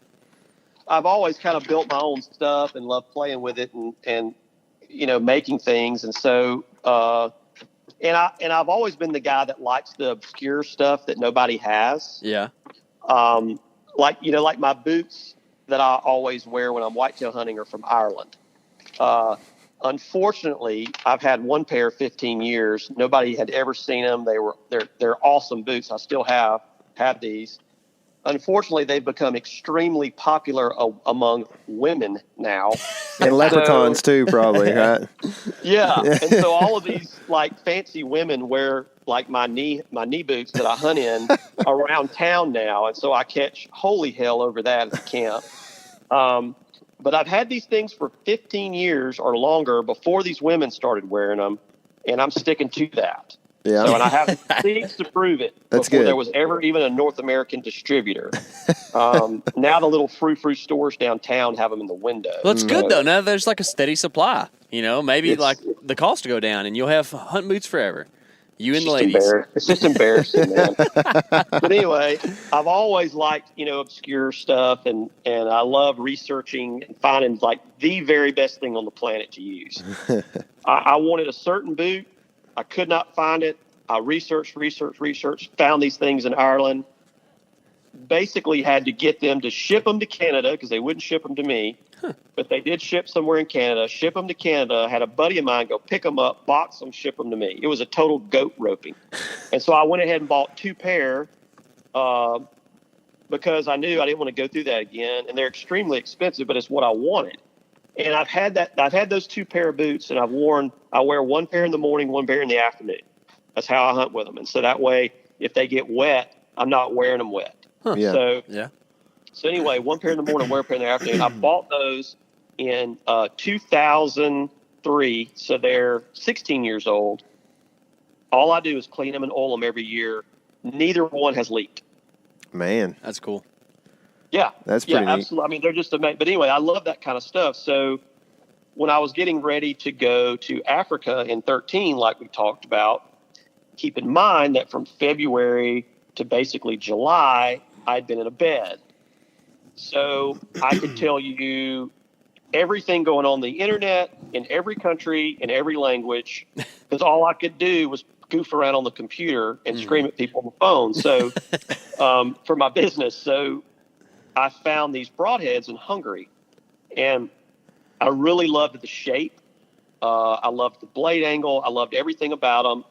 Wasn't crazy about the ferrule, and I wasn't crazy about the fact that they were vented and that the vent went all the way to the back corner and created a weak point. Mm-hmm. But I went ahead and ordered a bunch of them. So there I am laying in bed, looking at these things thinking, I don't think they're very good. So I just kind of pushed them off to the side. So in the interim, from the time I ordered those first set of heads, the guy over in Hungary had developed another head. And so when we went to Africa, there's, other people in camp, a lot of Europeans often. There was a guy from Hungary in camp, bow hunting with a compound, and he had the new version of these heads. And I'm like, that's way closer. So I actually got a couple off that guy, played with them, came back, took that blade, found his, went and just aggravated the crap out of every blade manufacturer on the planet until I finally got this company to respond to me on madeinchina.com. Oh, cool. Yeah, this is the truth. And so I sent them a picture of this blade and said, can you build this blade, but build it solid? And they said, yes, please send us one. We can build them for you. And I said, okay. So I sent the first one. It comes back because you can't send any kind of like sharp instrument, blade, anything to China. Now they can ship all that stuff to us, but we can't ship any of that stuff to them, right? Okay. So this goes on and on and on. And so finally I got one of the blades and stuck it inside of a piece of foam, taped it up, mailed it, and it got through. So, but before I did, I ground like the edges flat on the blade so it wouldn't be a sharp object. So maybe it would be, get by. Well, anyway, they called back and said, we can build them for this amount of money out of this steel. The minimum order quantity is 5,000. I went, whoa, I need like 50. Yeah. And so this goes back and forth. And so finally, they agreed to do a 200 blade run, sample run. They charged me twice as much for them, but I went ahead and did it and had these solid blades made, and then brought those back, put them in the ferrules from the ones I bought in Hungary, and that's what I hunted with for a while. And that's the head that I always wanted. And nobody ever made it. Nobody ever did it. I mean, it's nothing groundbreaking, but it's the shape, the size. It was everything I wanted. And so anyway, long story short, I had these things drawn up and we put them into production, to go along with the arrows, and they released in May. Yeah. What are we in now? July? Just turned now. August, actually. Yep. Yeah. So I finally, it took me a year to get the broadheads done. Yeah. Yeah. So, it's crazy. Anyway, that's kind of the genesis of how it all came. It's funny. I kept all these old heads and the originals and all of that. I kept all this stuff so I could, go back and build a timeline on how this head came to be. So it's pretty neat, Yeah. That's cool, man. So, kind of the thing behind the heads, I actually ordered arrows and a couple broadheads from you here a while back. So, and that's probably what I'm going to be shooting. I'm going to mix up the broadheads, but, I'm going to be shooting your arrows. And, the concept is a heavier, more durable arrow. Because I talked to you on the phone here a while back and told you that I just broke way more arrows last year than I thought I ought to. But I'm trying to get, a heavier arrow, and it's hard to do with carbon. I don't want to do FMJs like you were talking about earlier. But the whole kicker is, what's it going to do when it actually slows down my bow that much? Right? So, and that's what everybody's worried about, including me.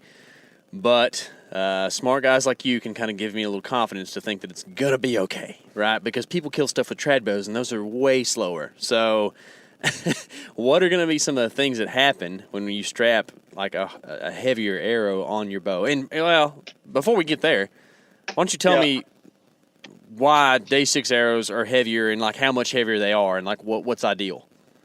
Yeah, they're not that much heavier. Yeah.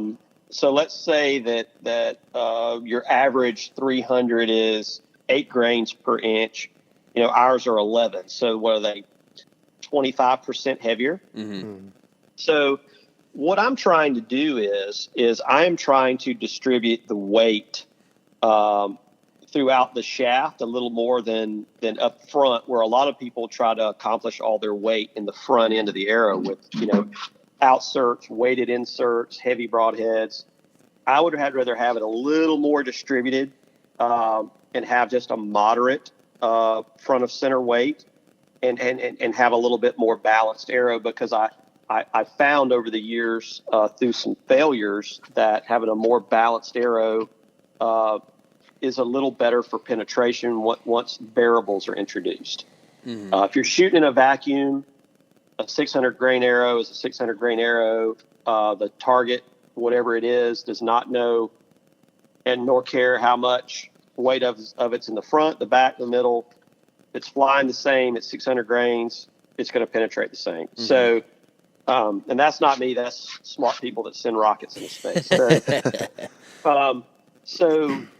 But what happens is when you put a lot of weight up front and then you get variables introduced, whether that be a crosswind, an updraft, a limb, a branch, something on the way, and it kicks off, that point will continue on target. That is 100% a fact, but it'll fly at an angle because the back end's so light, it'll be flying at an angle, whatever the downwind side is.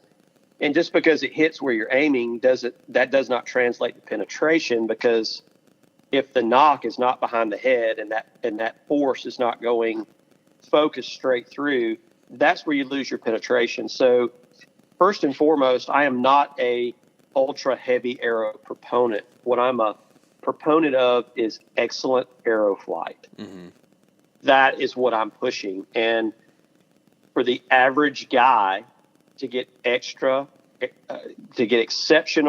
arrow flight, he has to slow his arrow down, add a little weight to it, make it a little more stable. It's basically shoot a station wagon instead of a Ferrari. Okay. It's going to get there and it's going to run you over and it's going to hurt a lot more. They both get you to Wally World, right? They'll both get you to Wally World, and you'd much rather be run over by a Ferrari than you would a station wagon. So yeah. It's like, well, I'd rather you kick me in the face with a soccer ball or throw a bowling ball at me. I'll take the soccer ball all day. But anyway, but to get the good arrow flight, you've got to take into consideration that bows are always changing. No matter if it's tuned today, a month from now, it may not be tuned. Everything's moving, changing, adjusting, stretching. And if you're shooting an ultralight, ultra-fast system, that ultralight arrow, if it's flying true, it will penetrate and it'll do a job.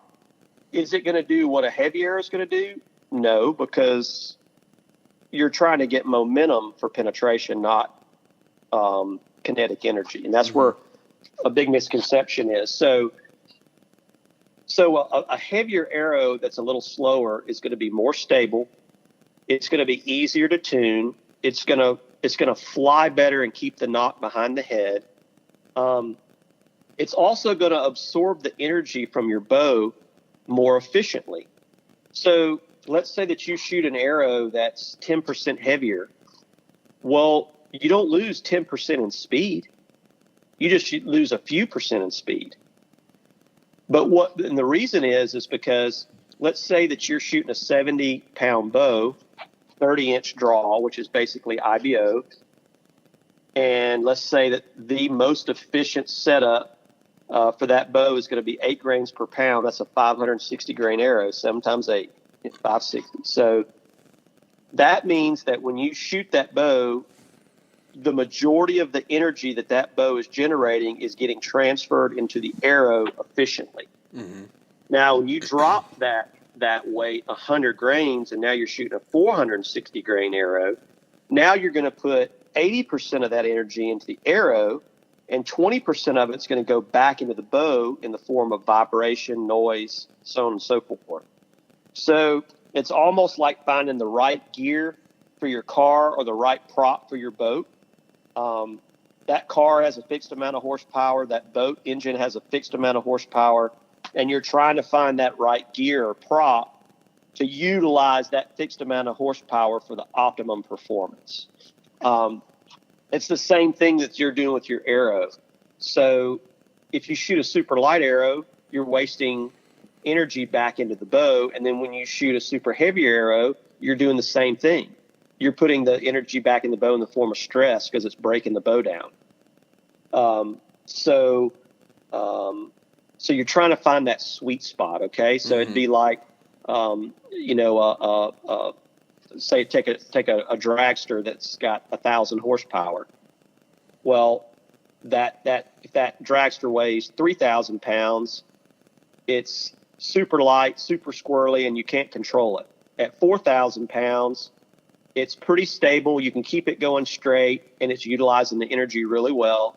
and you're getting the best time to the finish line. And then if you made it 5,000 pounds, it's a dog. It's too heavy because you're bogging the engine down. It's the same thing. The bow's your engine. So that's what I'm trying to create here is a little slower, more stable arrow system that is using the energy from the bow the most efficiently. And you're doing that through weight. So that's the only thing you can control. It's the only variable you can control. Pretty much, from what I'm understanding, is there's a perfect spot that you want to be at. And you've got, so take 2 wave frequencies, right? And you've got your bow is one of the waves and your arrow is one of the other waves. And there's a certain point where both of those waves are going to peak out at the same exact spot, and that's going to be the most efficient spot for your bow and arrow combination. That's what you're trying to hit with your arrow weight. That's right. That's right. Gotcha. Yeah. So it's not that you can't get good flight with a light arrow, and it's not that you can't get good flight with a heavy arrow. I'm not saying that. But what I'm saying is that you're on either ends of the spectrum, and you're not using the weight of the energy from your bow efficiently. So when you have a super light arrow flying true and flying great, it's an effective weapon. I'm not saying that it's not. And it's the same thing with a super heavy arrow. What I'm saying is that when you go to the super light, super fast arrow and you've got it perfectly tuned, and then you put your broadhead on the front and it's, say 10% faster than say a moderately weighted arrow, kind of like what we're doing, Well, it's not the same thing like it is with losing speed when you're changing the weight with regards to planing. So now you've got 2 things working against you. You've increased the speed, which means you're increasing the wind force on your broadhead that you're strapped onto the front of this arrow. And you're reducing the weight of the arrow. So it doesn't have the mass to stabilize that flight. So you're increasing the force on your planing surface, and you're reducing the mass of the arrow that can counteract that. So by reducing the speed and increasing the weight, you're picking up 2 factors there that are going to improve your arrow flight with a broadhead. I really don't care how your arrows fly with a field tip. Not my pig, not my farm. I really don't care. I don't really care what your pin gaps are for tack, shooting the total archery challenge. I don't really care. What I care about is that when you have an elk standing out there, and it's the one chance you're going to get out of 5 hunts of going elk hunting, that when you release that arrow, that it is stable, it's flying true, and it's going to be stuck in the ground on the other side after it goes through it. Oof. That's the only thing day 6 is focused on, is successful hunts. Ooh, I'm fired up now. I'm ready to go. Yeah, that's awesome, man. And I believe what you're saying, and this is after a couple conversations and my own research and stuff, but it makes sense to me. It's a logical approach to something that we, as archers really try to make more complex than what it really should be. That's it. It's speed is not always the greatest thing. It's really not. And I've learned that the hard way myself over the years. Before I went to a trad bow, I was shooting an Alpine Silverado, one of the first machined aluminum risers I ever saw. Back then it was all magnesium risers, cast or wood. Browning was still making wood risers back then. But anyway, I shot an Alpine Silverado, 84 pounds. I was drawing 29 and a half inches and drawing way back to below my ear because I wanted a longer draw length to get more speed and more energy. And so, and I went through all the struggles trying to get good arrow flight, with those kind of systems. And I shot high poundage for years. And then, I stumbled across this wonderful art of traditional bow hunting. And I watched this, slow boat to China arrow just zip through deer like butter. And it was going sometimes, almost half the speed of what my compounds were shooting. and I'm going, hey, dum-dum, you may not have finished your engineering degree, but you don't really need it to understand what's going on here. Mm-hmm. The arrow is heavy. It's flying true. It's got a cut-on contact head, and it's zipping through everything. Take this same formula, put it in front of some energy with a compound bow, and you own everything that walks. Mm-hmm. And so that was basically the whole premise behind, me having kind of an epiphany, if you will, was behind that trad bow. Yeah. Mm-hmm. And I think that's why I've stuck with it so long, is I almost feel like I owe traditional archery an incredible debt, because it increased my learning curve and my awareness as far as how to be a really efficient killer with a bow. That would have taken years and years and lots of failures to figure out on my own. And so I think I just almost feel beholden to it, Mm-hmm. Yeah, for sure, man. Well, I think that it's cool how you can take something that's been done for so long, like traditional archery is called traditional archery for a reason, and then take those concepts, apply them to new technology, and just make it that much more lethal. And I'm looking forward to 2 holes this year. That's my goal after this year. I want pass-throughs, man. I want to see 2 holes and animals, and I'm looking forward. Yeah, well, you're pulling the drain plug out on that second hole, man. That's right, man. That's right. all it is. It's the drain plug. You're pulling it out, and it's going to drain. I mean, that's what you're looking for. Yeah. I mean, you're never going to get a tub to empty out until you pull the hole at the bottom out. Yeah, that's right, man. And you just talk about shooting, if you're hunting from a tree stand, if you're shooting down on an animal, a 15-yard shot or something, you're putting a hole in the top third of that deer. And how's it going to bleed out that? What's going to happen is your deer's going to crash 100 yards away. It's going to take you 3 hours to find him, So, yeah. Anyways, I'll tell you a good anecdote hunting related to that. My buddy that I went to that encouraged me to get out of bed and go to Africa. mm-hmm. He and I were elk hunting together the year before I got hurt, or maybe 2 years before. I can't remember anything anymore. But anyway, but I had killed a really good bull, and in the process of, and this is not the same story I told you. This was totally different. But in the process of hunting that bull, I found a wallow, and so we went and put a tree stand on that wallow.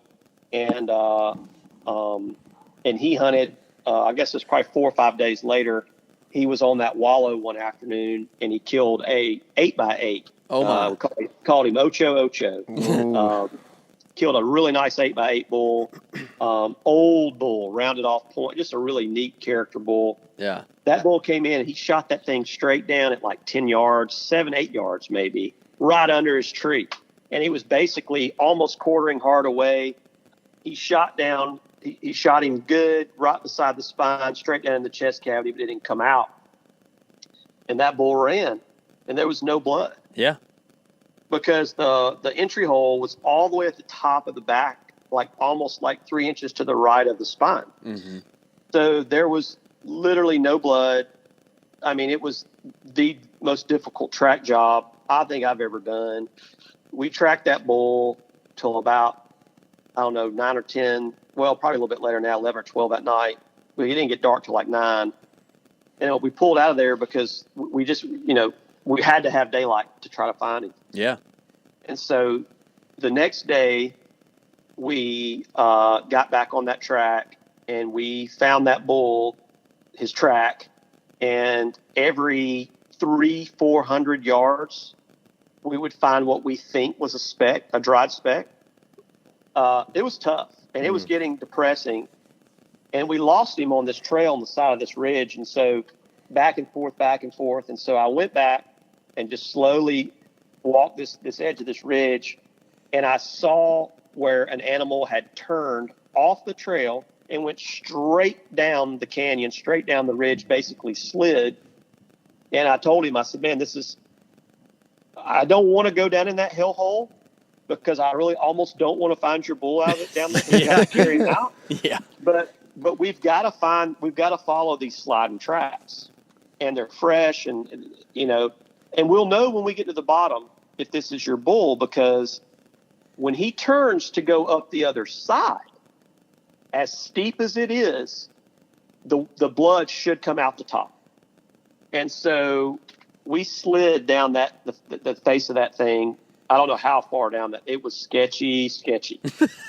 And we got down to the bottom, hit the creek, saw a wet track, 3 to 4 steps, strides of that bull up the other face of the canyon going up, he started bleeding. And because he got on an angle where it was pushing blood, the bull was almost going straight up, and it was blood for it to be able to come out. And he was bleeding good, and he went up over the next ridge, and we found him. And we found him at 2:00 the next day. Oh, wow. And we could still move his head. So he had only been dead an hour or so. Wow. Man. Yeah, but that was right then and there. I had been arguing with him and some of the other guys about heavy arrows, light arrows, expandable heads, cut on contact heads. And right there I said, when we found that bull, the arrow was still in him. And we when we cut him open, if he would have had 3 more inches of penetration, he would have breached the brisket, right behind the brisket, and in the belly and the chest there, like where the chest hair and the belly hair meet. Yeah. And it would have been a cakewalk to find that bull. But that would have been the difference if you'd have been shooting a heavier arrow and a cut on contact head instead of an expandable. Yeah. Yeah, man. And y'all are just blessed to find that bull. Honestly, just your good tracking. I mean, that could have just been a deal where you lost the bull and he died. It's crazy. Well, it wasn't just me. I mean, he's as good a tracker as I am. Sure. I didn't want to make. I hope I didn't make it sound like I was leading the charge there. I mean, we were both tracking that thing, and so anyway, no, we found that bull together, and then fortunately we had I had one thing I did carry with me, other than my knives and my kill kit, is I carried my sat phone, and there were some boys in camp down the road. And I called them up and gave them my coordinates and said, guys, we helped y'all carry. Here's where we're at. We didn't ever got that bull out of there. And so, 3 other guys came, and we were able to split that bull up 5 ways. And we, hands and knees crawled up the face of that canyon to get out and get to the top. Yep, that's good enough reason right there to go ahead and just get him killed quick with a heavy arrow, because I don't want to deal with that. So, well, I'm going to give him a shot this year, man. I'm kind of excited about it. I'm going to try to put one through a Gila Monster over in New Mexico. So, looking forward to it. I hope you do. Thanks, man. I appreciate it. I'm You're going to the right spot. Yeah, just hopefully I'm the right guy. We'll see. Yep. Well, is there any more cool stuff coming down the pipe for day 6, or are you done innovating and you're just going to sell stuff now? No, I can't stop. No, we're going to try to release something new every year. That is my goal, and I usually really go overboard sticking to what I say I'm going to do. So yeah, the arrows were the first release. The broadheads were this year for 2020. We've got something that's not arrow and broadhead related, but is archery related. That's going to be. I think it's going to be pretty big, but I may be wrong. So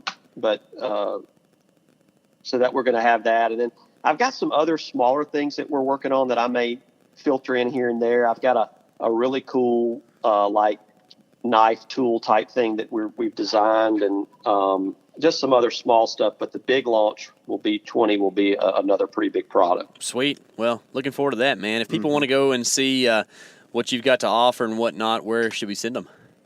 Well, I've got a website, Day 6 Gear, and then our Instagram is Day 6 Gear. I am not the best Google tweet facer, but I try to put something on there every 2 or 3 days. I cannot wait for hunting season, because if I have to put one more artsy product picture up, I am going to go berserk. I want to see some animals. I'm right there with you, dude. Tyler and I were shooting yesterday, and he said, I cannot wait to stop shooting rubber and actually shoot something legit. And we just can't wait, man. I'm so glad that elk season is in September, because if we had to wait till October, I don't think I could make it. No, did you say you were hunting the first or the second half? Second season, so it's going to be the 14th through the 24th of September. Yeah, well, man, we're gonna have to rally up and have lunch before you go into the mountain, because I'm right next to you out there, and I'll be there the same dates. Awesome, So, let's do it, brother. That sounds cool.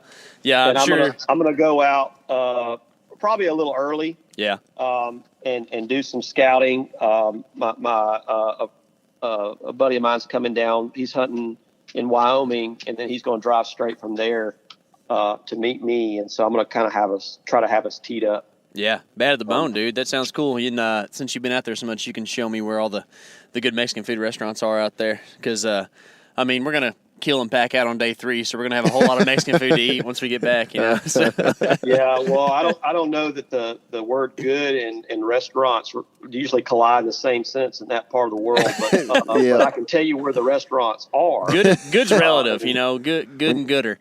Yeah, I promise you, the Food Network's not making a normal trip through that part of the country. Yeah. But, there's no Guy Fieri Gila episodes, I don't guess. No, there's a couple of really cool places though, but I will show you where I've killed elk in there. And that actually is more valuable than the Tex-Mex, believe it or not. So that would be awesome.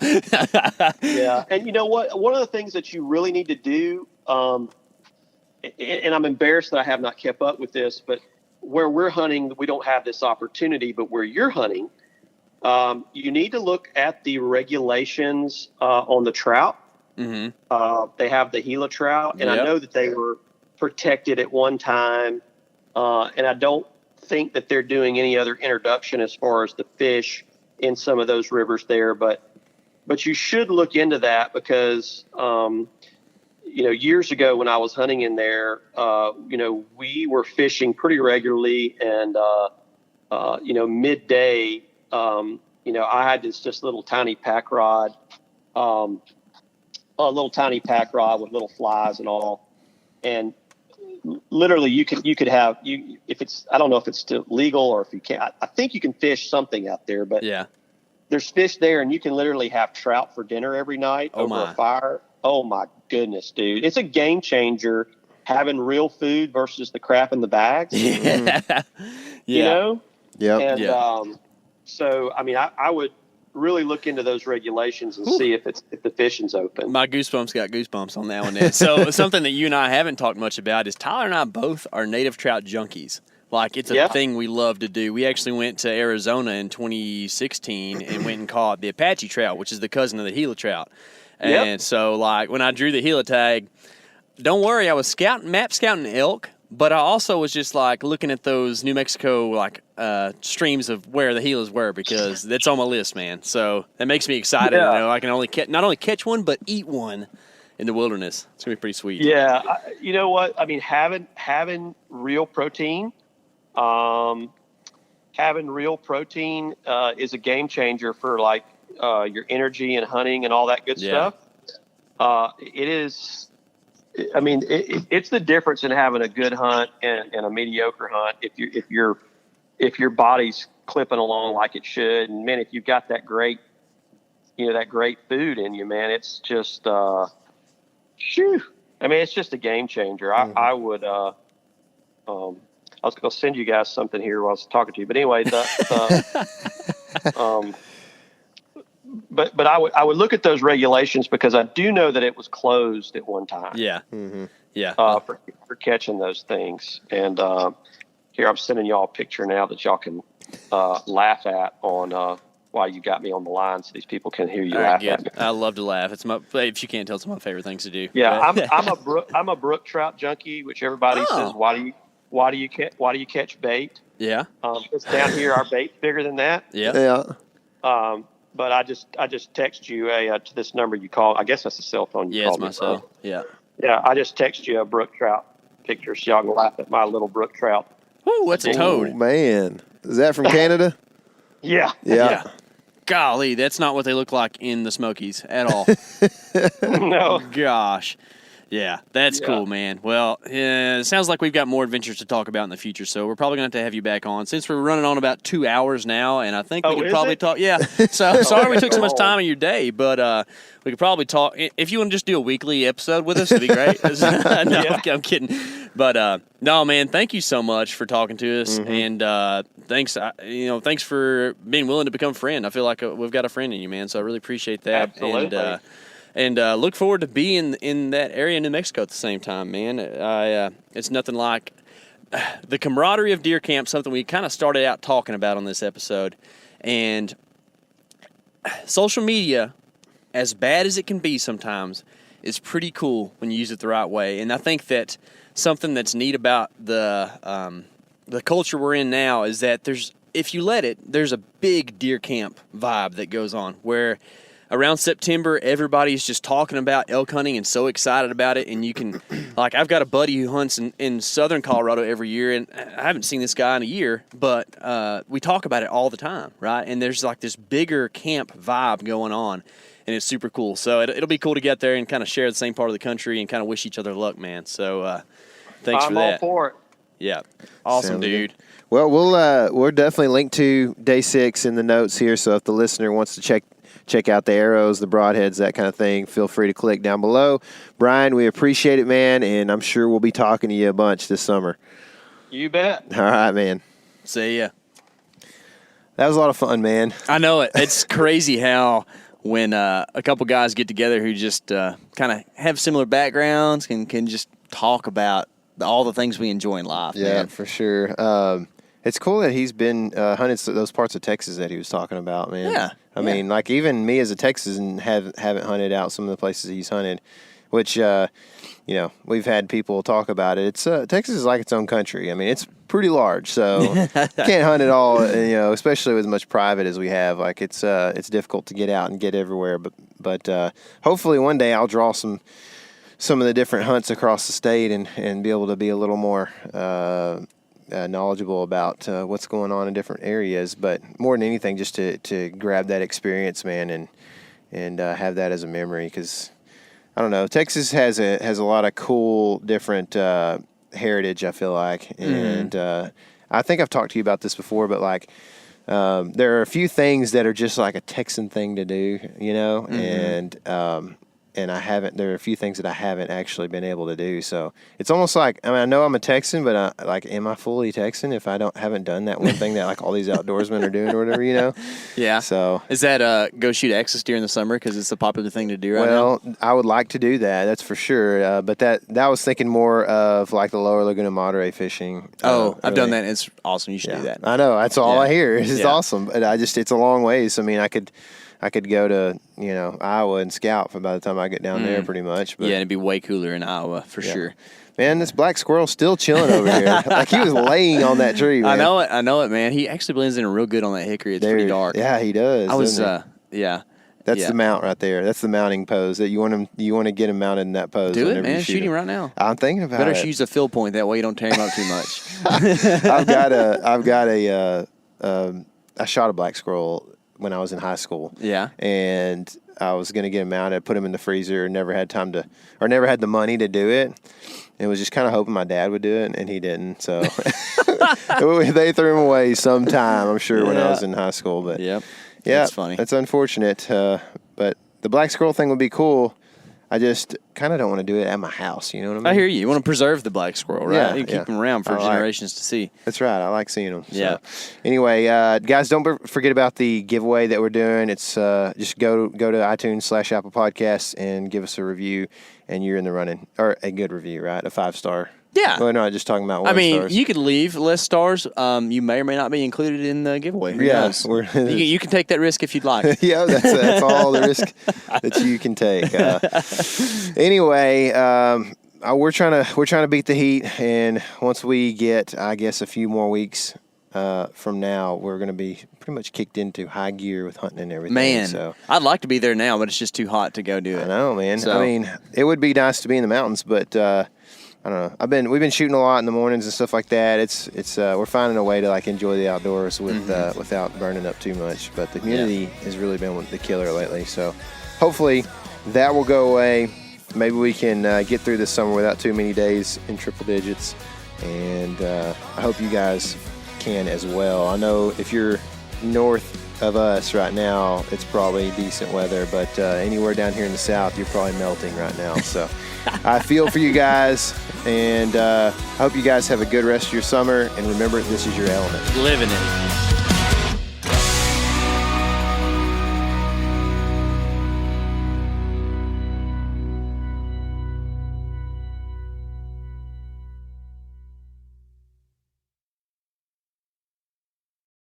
Hey guys, turkey season is in full swing right now, and if you are planning on getting after it, make sure to pick up some Meat Eater Phelps turkey calls to stuff into the old turkey vest or into your fanny pack right now. I carry a few different things. I like to use mouth calls, and I like to use pot calls.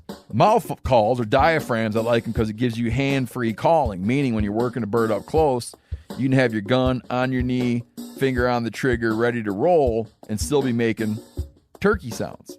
I like pot calls because I just like pot calls. I enjoy calling with a pot call. Whatever direction you go, including a box call, which I don't personally use too much, but they're fun and great, and I started out with them. Yanni, on the other hand, one of my main turkey hunting buddies, he loves box calls. And what's funny is I'll now and then look to him and give him the look that means get out your box call and find us a turkey. So it's not that I don't like them. I just have Yanni use his. Then I don't have to carry it. Go to Phelps Game Calls. Get calls that are made in the USA and get calls that'll get them close. Find yours at phelpsgamecalls.com today.